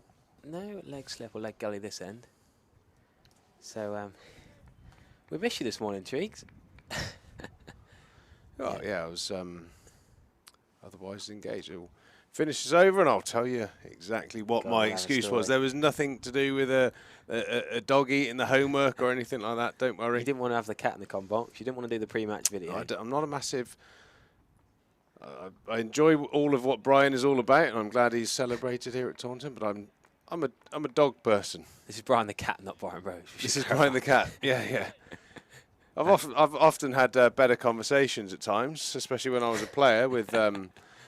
Brian the cat, then Brian Rose, the director of cricket. But Derek Taylor was asking where people can watch from, and I know this place, Paraparamu Beach, just north of Wellington, up towards Upper Hutt and the Hutt Valley. Murray Short is watching. He's Bath born and bred, and what time of the night is it in New Zealand? It must be about midnight. They're 11 hours ahead. Something like that. Oh, that looks absolutely stone dead. Josh Davey traps Tom Taylor, the dangerous Tom Taylor, bang in front. That's the 7th wicket down. Somerset on the charge here at Taunton. Yeah, Tom Taylor back well again. Quick fire 25. Josh Davey with a crucial wicket. Another one that maybe said a little bit low, but getting him LBW because he bowls that attacking line.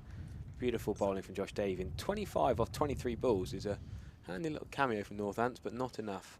That is as out as flares, as they used to say, but flares are back in, so maybe not relevant these days. Absolutely stone dead from Josh Davey.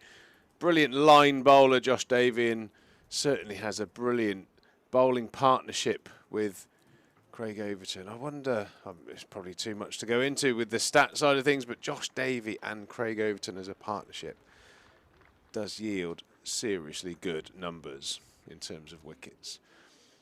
79 for 7 now, 3 more wickets. Proper 4-day game of cricket this.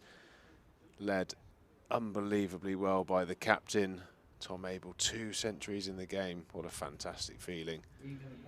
Tom Abell leading from the front.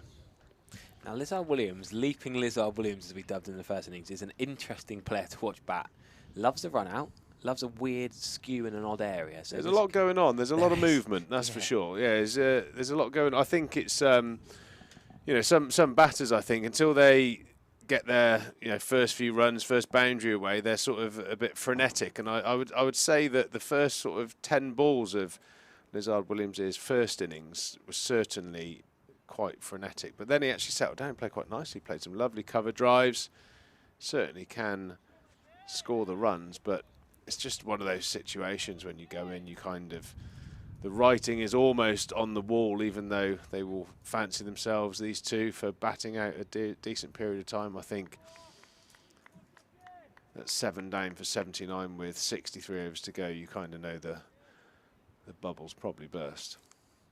Josh Davey round the wicket immediately. 4 slips, waiting, and the most important fielder on the field, obviously a backward point.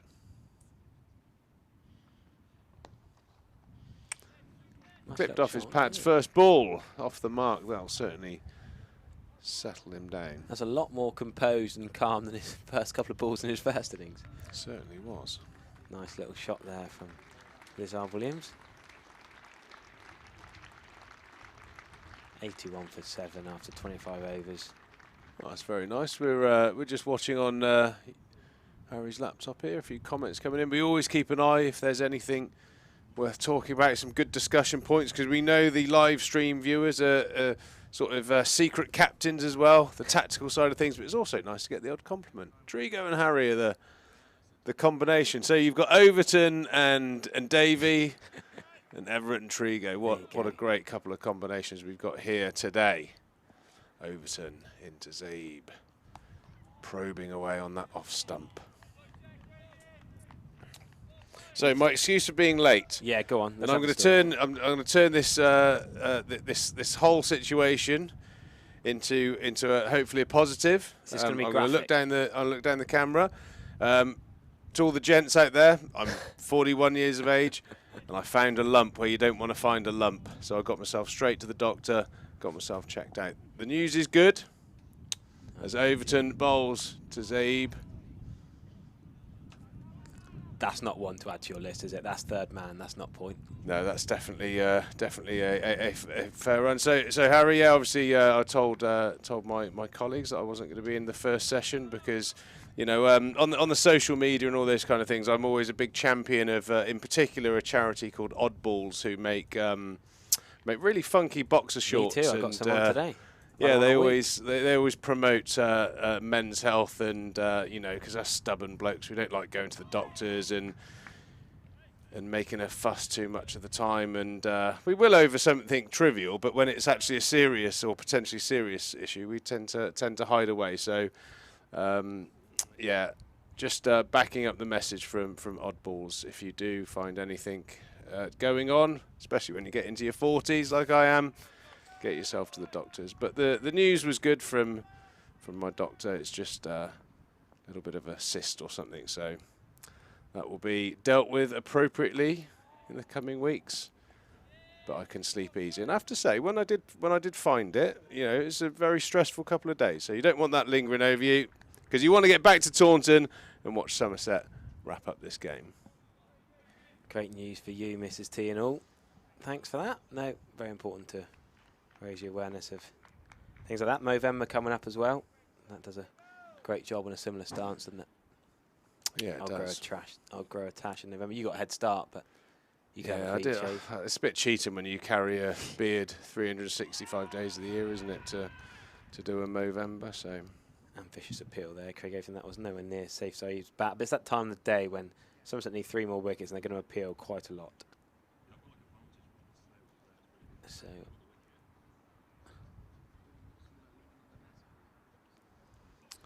yeah, never out, I'm afraid, but we like that. Joe Bannister, that's one of my favourite comments of the day. Which one is a touchy subject? Oh, literally a touchy subject for the doctor. Did he use one of those metal rings to see if it still fits through, like they do for checking the ball? Trust me, it would comfortably fit through the metal ring.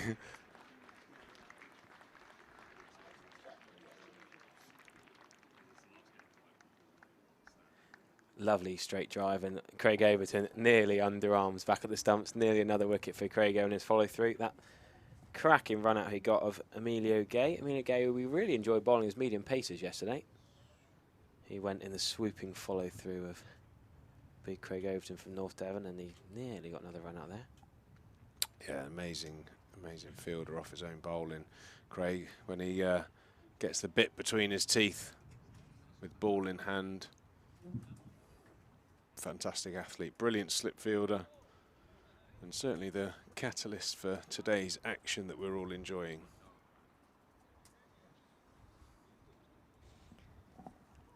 So we're going to see an extra slip. The cordon reinforced. Casey Alderson coming at 4th. All 4 of them in these cable knit sleeveless sweaters. But James Root takes that. He's kept well, hasn't he, James Root? We've not noticed him, as they always say, that's a good sign. He's taking a swinging ball to his left, to his right, regularly, safely. Yeah, very impressive behind the stumps. James Rue just gets the job done.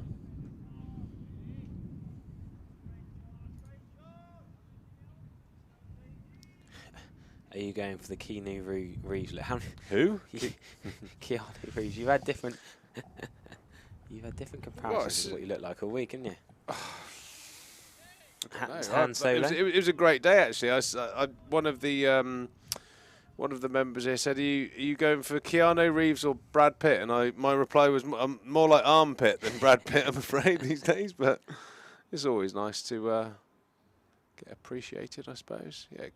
I've still got the old COVID hair. I haven't quite got around to cutting it yet, so we'll see how it goes. 7 in Devon. I'm not sure what. I think he says is Chris or Jamie? I think he probably means is Craig or Jamie better looking, but and all sorts of random comments. You can tell it's the last home game of the season. The YouTube comments have gone into overdrive of random chat.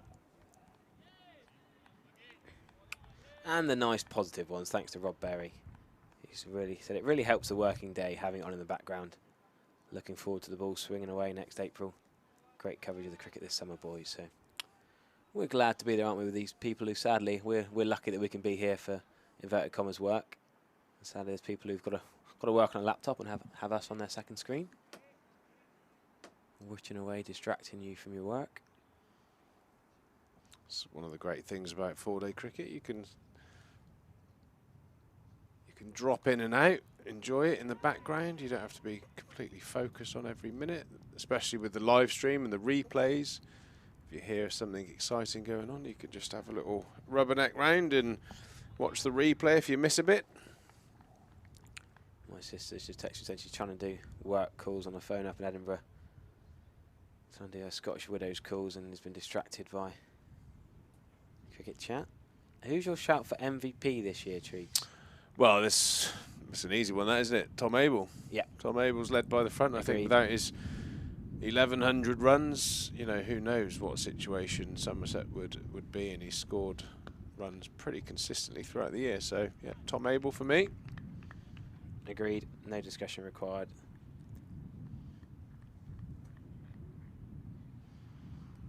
You can obviously vote for Supporters Player of the Year via the website. That's always one of the brilliant ones. I think you've got Players Player of the Year and Supporters Player of the Year. Two awards that the players love to get. It's nice to feel like you're appreciated by the fans. So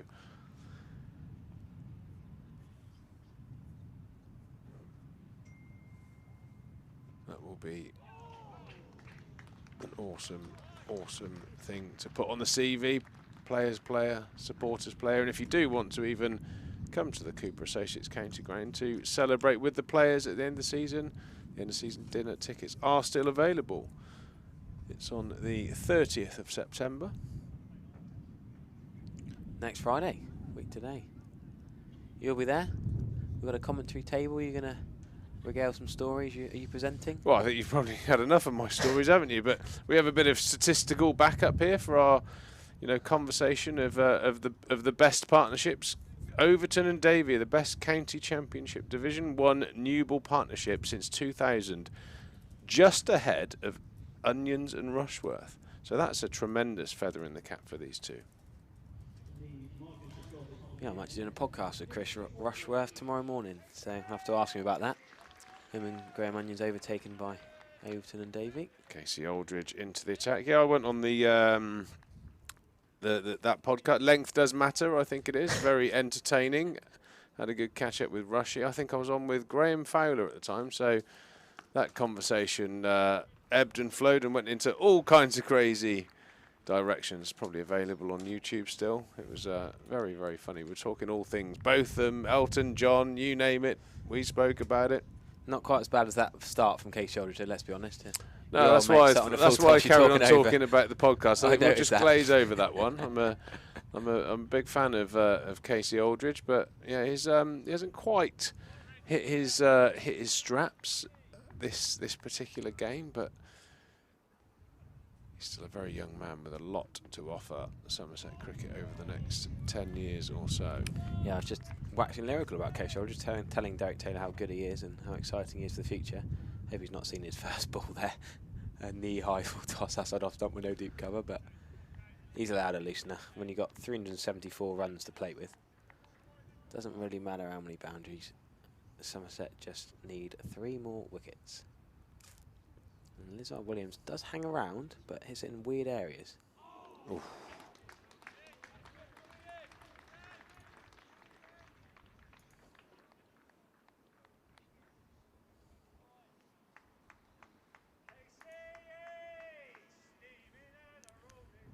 Tractor Driver's got a new song there for Casey Oldridge, does he? Steam and a roll. I've not heard that one before. Normally it's come on, Case, come on, Casey.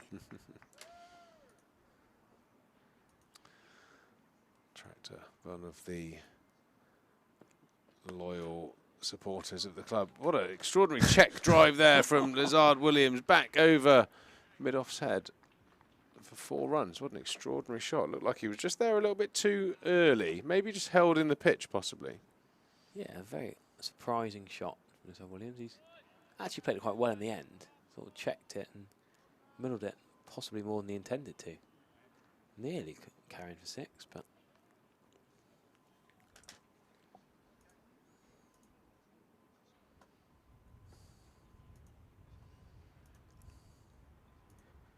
So Tom Taylor gone, it's just Williams and Zaid really before 2 seamers, Sanderson and White to follow. Is that a ball check? We talked about ball checks a few times today. Nope. Umpire Graham Lloyd is happy with that.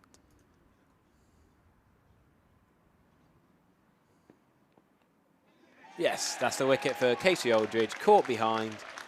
Comfortable take for James Rew, and Lizard Williams has to go for 10. He just reached double figures with that beautiful check drive. And 92 for 8 now. Not even 30 overs gone. And Somerset did bat this morning to be extra cautious to ensure the draw, but that's the sort of delivery that we know Casey can bowl. That's why it's sort of sometimes a bit frustrating when you see young bowlers just go off piste a little bit. But that is an absolute beauty, and that's a Craig Overton-esque delivery, isn't it? You know, that's one thing that someone like Casey can add to the mix. You know, he's got the height, he's got the pace, just to extract that little bit more out of the pitch, and that was an absolute beauty. So could you tell the listeners then, I was with you the day when we were outside the Andy Caddick Pavilion, and you're having a bit of a technical chat with Casey, without giving too much away to opposition fans. What is it he's trying to work on his action to be consistent? Yeah, well, it was actually a conversation we had. I mean, I have my own sort of view, and Andy Caddick's was very similar. That it all kind of links into each other.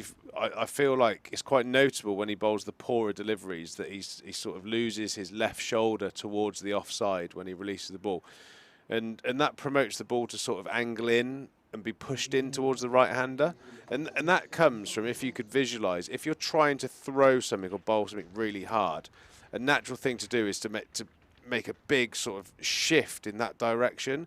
So it's really important as a fast bowler to lead with your left arm and keep it sort of facing the target for as long as possible. That gets you pulling down the wicket, and also will help you shape the ball away from the right-hander, which I know is what Casey obviously wants to do. So it's actually something he's already working on. So, you know, it was just purely by fluke that mine and Andy's thoughts align with what he's working on at the moment. So the other thing is, you know, when you pull away, you lose a little bit of height as well. And obviously at 6'6", you want to retain as much of that as possible. So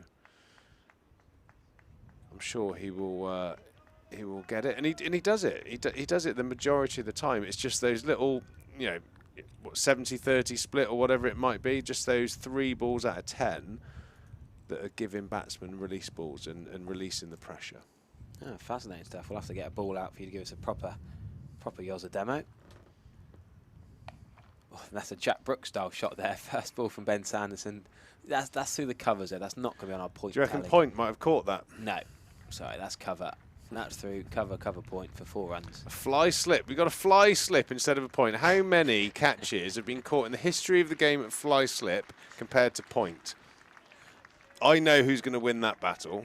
Okay, I think I would defend him Well, a tail ender. I refuse to talk about point anymore. No. I'm with you you. You get my point. I'm with you. I'm with you on the point dilemma, but I think a fly slip to someone like a Sanderson or a Jack Brooks, a tail ender who hits it in funny areas is sometimes worthwhile. As Tom Abell's going to bring himself on again from the River End. What cannot this man do? 111 in the first innings, another 100 in the second innings. Already got a wicket. That of Vasconcelos, LW for 19, and Tom Abell. Well, he's going to overtake you in the all-rounder chart soon, isn't he? Who? Runs and wickets, Tom Abell. I hope so. How many more has he got to take to knock you down the pecking order? Wickets-wise, yeah, I ended up with just shy of 400 wickets, so he's got a few to get.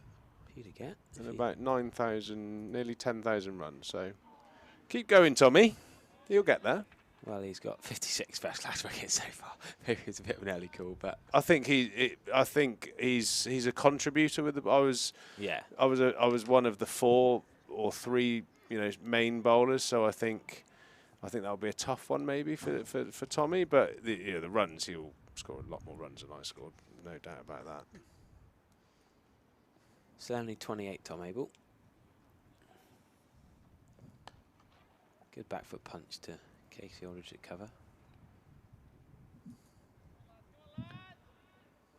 Has a fair amount of experience playing in Pakistan, having played for Lahore Qalandars, but is not in the England squad for the Pakistan series.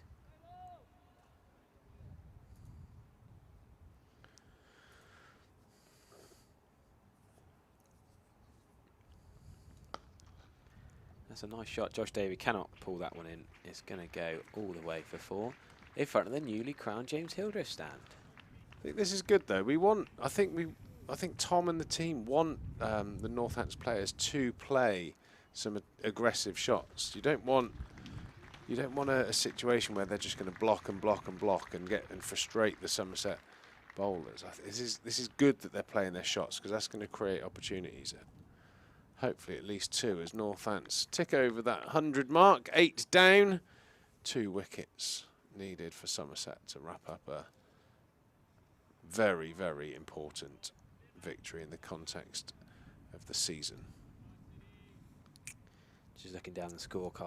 We'll probably win down Canterbury, probably end up finishing 3rd. What was the fuss? Fair comment, actually. Yeah, Surrey and Hants are quite a long way clear. Lancashire not far behind, but yeah, Essex and Northampton, that sort of mid-table bracket. Somerset could leapfrog up a little bit. Could go above Yorkshire and Northampton Kent in the next week. This time next week, the season will be completely done, gone. No more county championship streams for another 5 months. How will 3,000 people now watching. Well, like you mentioned, we're gonna have to do some actual real life work, aren't we? I'll go play some golf, can't we? Not quite sure what I'm gonna do without cricket for a few months. Can you come and bring me out as an assistant? Can I be your analyst for the Nepalese team? Can you get me a gig out there? Well, I'll do everything I can, mate. That'd be awesome. There we renew our partnership. Having been told our partnership's up there with Overton and Davey. Wow. Our commentary or analyst partnership. I'll be your Steve Kerr. Well, it's just nice to know that someone out there enjoys us. You get enough people saying otherwise, I suppose, don't you? No, we've had lots. Honestly, I think today's been the most positive comments we've had. Maybe it's because it's the last day of the season. You think, oh, we can be miserable all year. Nostalgic views coming in, and a bit of fear that there's going to be no more live stream to watch. Maybe we can we could run our own sort of broadcast over the England games that are being played overseas. But I think since COVID and all the lockdowns, I think everyone's a bit fed up of Zooms and YouTubes and all that kind of stuff. It's nice watching some actual cricket. No, I'll come out to the Himalayas, go and look for some abominable snowmen, or whatever they call them, the Yetis. What a place! I suppose if you are going to see a Yeti, you'd probably find one out there. Casey Aldridge bowling just back of a length again and swatted away by Ben Sanderson for another 4. He's going to certainly not die wondering. Just need to stay patient here. Just had a lovely message from Somerset commercial man, Jonathan Lewis Oliver, he said he went to the doctor for the same reason as you this morning. What a mental coincidence. Isn't it just? Well, hopefully there's hundreds of thousands of people all doing the same.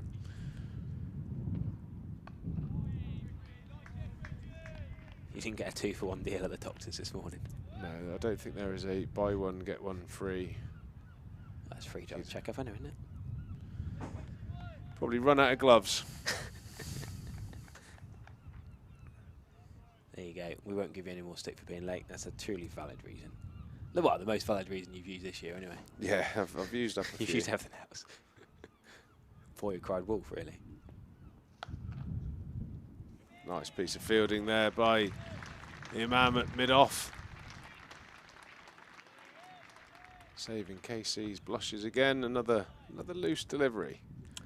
Sanderson playing some pretty outrageous shots at the moment. I'm sure the 9th wicket is just around the corner. There's an idea for our winter work. We could commentate and live stream Ben Warren in the indoor league, wearing his Tom Lamby coat. We hear Tom Lamby did make an appearance in the Somerset commercial team's indoor league last winter.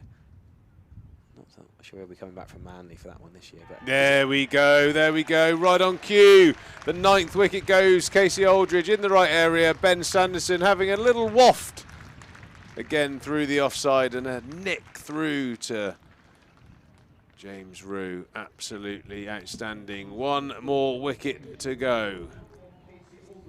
Casey Aldridge, brilliant. I kept saying earlier on that he loves getting a little twofer. Twofer is his regular contribution, which is great. You know, you can have some bowlers who blow hot and cold. Stuart Broad might take an 8th, and then he might not get wickets for a couple of games. But Casey Aldridge is ever reliable. A bit expensive in the first innings, but making up for it now with a couple of crucial wickets. They all count. Sanderson caught behind for 8th. And only one more ball it could be required now for Somerset to pretty much seal their County Championship Division 1 status. So both caught behind. Liz Williams caught behind for 10. Sanderson caught behind for 8, both to Casey Aldridge from the Marshall's Gothic Pavilion end. And number 11, Mr. White, Jack White, is coming out to bat with not a lot to prove or gain here, really. Yeah, was he Craig O's last wicket in the first innings? Yep, caught by James Rue. Yeah, a bit of a Charles Willoughby-esque shot, wasn't it? We might go, being the last wicket of the season, should we have a bit of a trio? Should we have a? We're going to put Stephen at 3rd man on the boundary with a mic on. Wait. Make sure he finishes that mouthful of lunch first there. You still got sweet and sour in your mouth, Stephen? No, there he is. Afternoon. There you go. Hi, A trio, a triumvirate, a triple commentary team for what should be, well, will be, last week of the season. I'm going to move out of the way so you can see Stephen. And comes. It's on Casey Aldridge. Well, I'm lucky it's not a long stint anyway. This is the wrong side for me. I'll end up with a bad back Sorry, if I do a. back. Yeah, it's a good thing Brian the cat isn't in the way as well. Yeah, Brian the cat would have my toe up his backside if it got in the way. Backing away is White to the leg side, and he does get one down to the 3rd area, but didn't look like he fancied getting in behind that one. I mean, so where was Brian, by the way? Here, literally there. Just You can see his scratch marks. He typed them on my laptop. He scratched the deck. Really? Yeah. Just having a good old look out the window. It must be petrifying, the view for a cat. He seemed completely unfazed by it. Really? Remarkable. Just reminds me of Brian Lee, the old catering manager, though. Brian Rose, so Brian much Lee, like and him. Brian the cat. He was a poor summariser, Triggs, I have to say. Really, a bit quiet. Didn't have too much to offer, really. Well, silence can occasionally be golden, as we know. All the lovely messages coming in. I do like last game of the season is an emotional time, isn't it? So many people bringing us up, loving the stream, loving the commentary. So thank you for your comments. As Abell's going to try and get the last wicket just outside of Tom Lammerby's left hand at 3rd slip, and it's going to be at least 2 to White. Imam Hack is doing the lovely little tandem. Him and Tom Lammerby might need to practice the old flick back. It's not going to be a run out for the end of the season, is there? Cool. It's a bit tight for Jack White running the non-striker's end. We've had a run out in pretty well every innings. We have, Stephen. Great fact. Liz Williams was run out. Tom Abell was run out. we've had a run out in this innings, Emilio Gay. Somerset's second innings, the only innings without a run out, and that's because not many wickets fell, because Abell and Latham batted so well. Hope Sky Sports don't catch up with our commentary skills. There's 7 Devon. Oh, that's very good of you. Oh, all the blushing, getting emotional up here. That's quite a full Yorker from Tom Abell.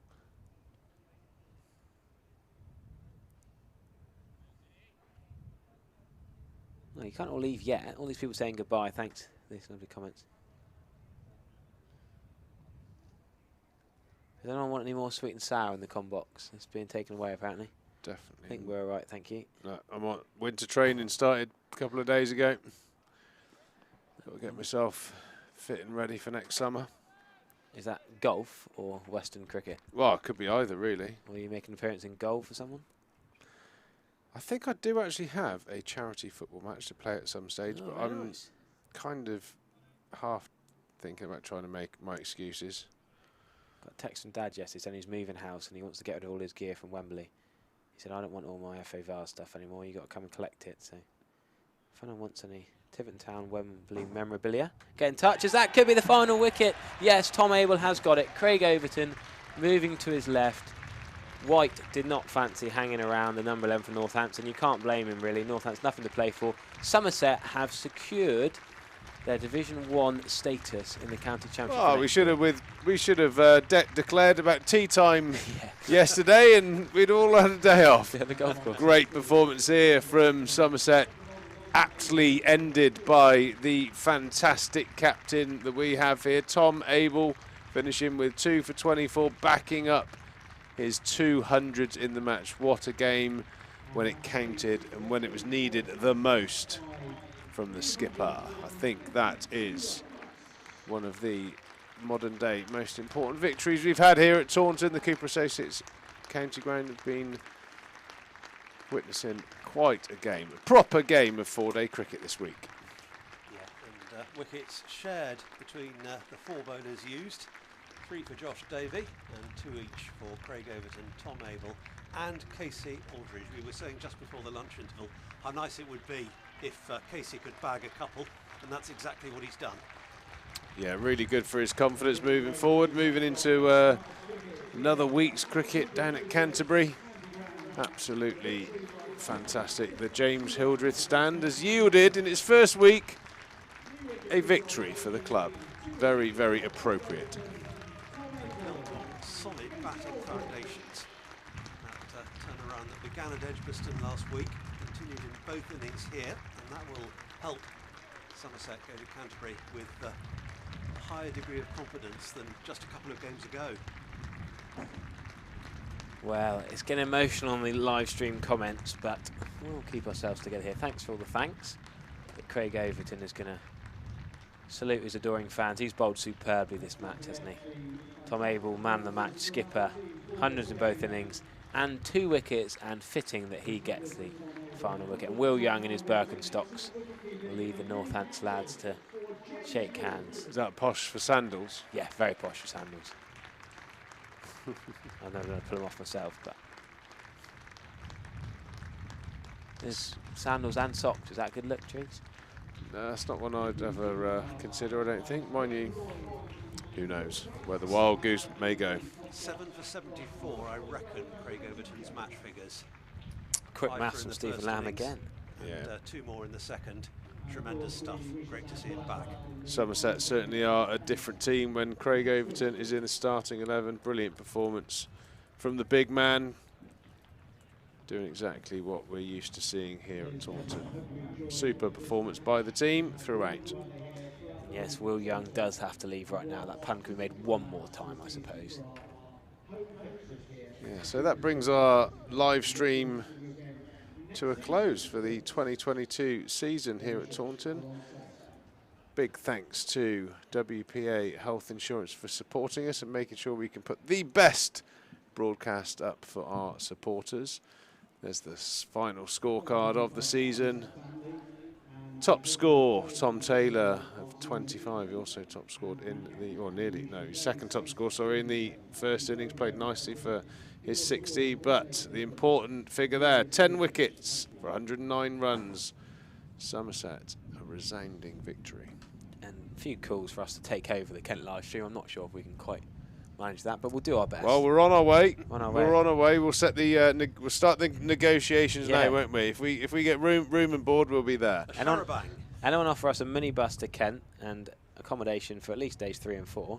We're there, and a bit of golf on day 5. Why not? Is the bowling figures, as Stephen mentioned, shared around. Josh Davey 3, Craig Overton 2, Tom Abell 2, and Casey Aldridge 2 as well. And of course, the catalyst for the day's excitement, that great run out from Craig Overton. Brilliant piece of athleticism off his own bowling. It's been an absolute pleasure talking to you this summer.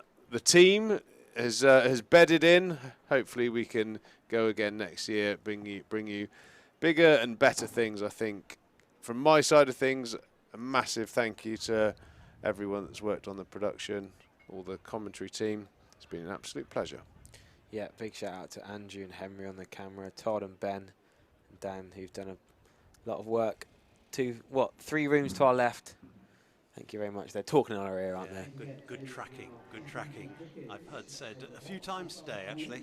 They've followed the ball really well around the outfield, and that's a big part of it. And of course, thanks to Polly, the scorer next door, who informs us every time it does rain, even though we're looking out the exact same window that she is. Couldn't do it without you, Polly. And she has the cake and crisps on her own at tea time as well, but we won't dig her out too much. No, it's emotional, isn't it? We've got to say goodbye, but. Yeah, been an absolute pleasure. I've been Harry Everett. Good night. Pete Trego, Stephen Lamb.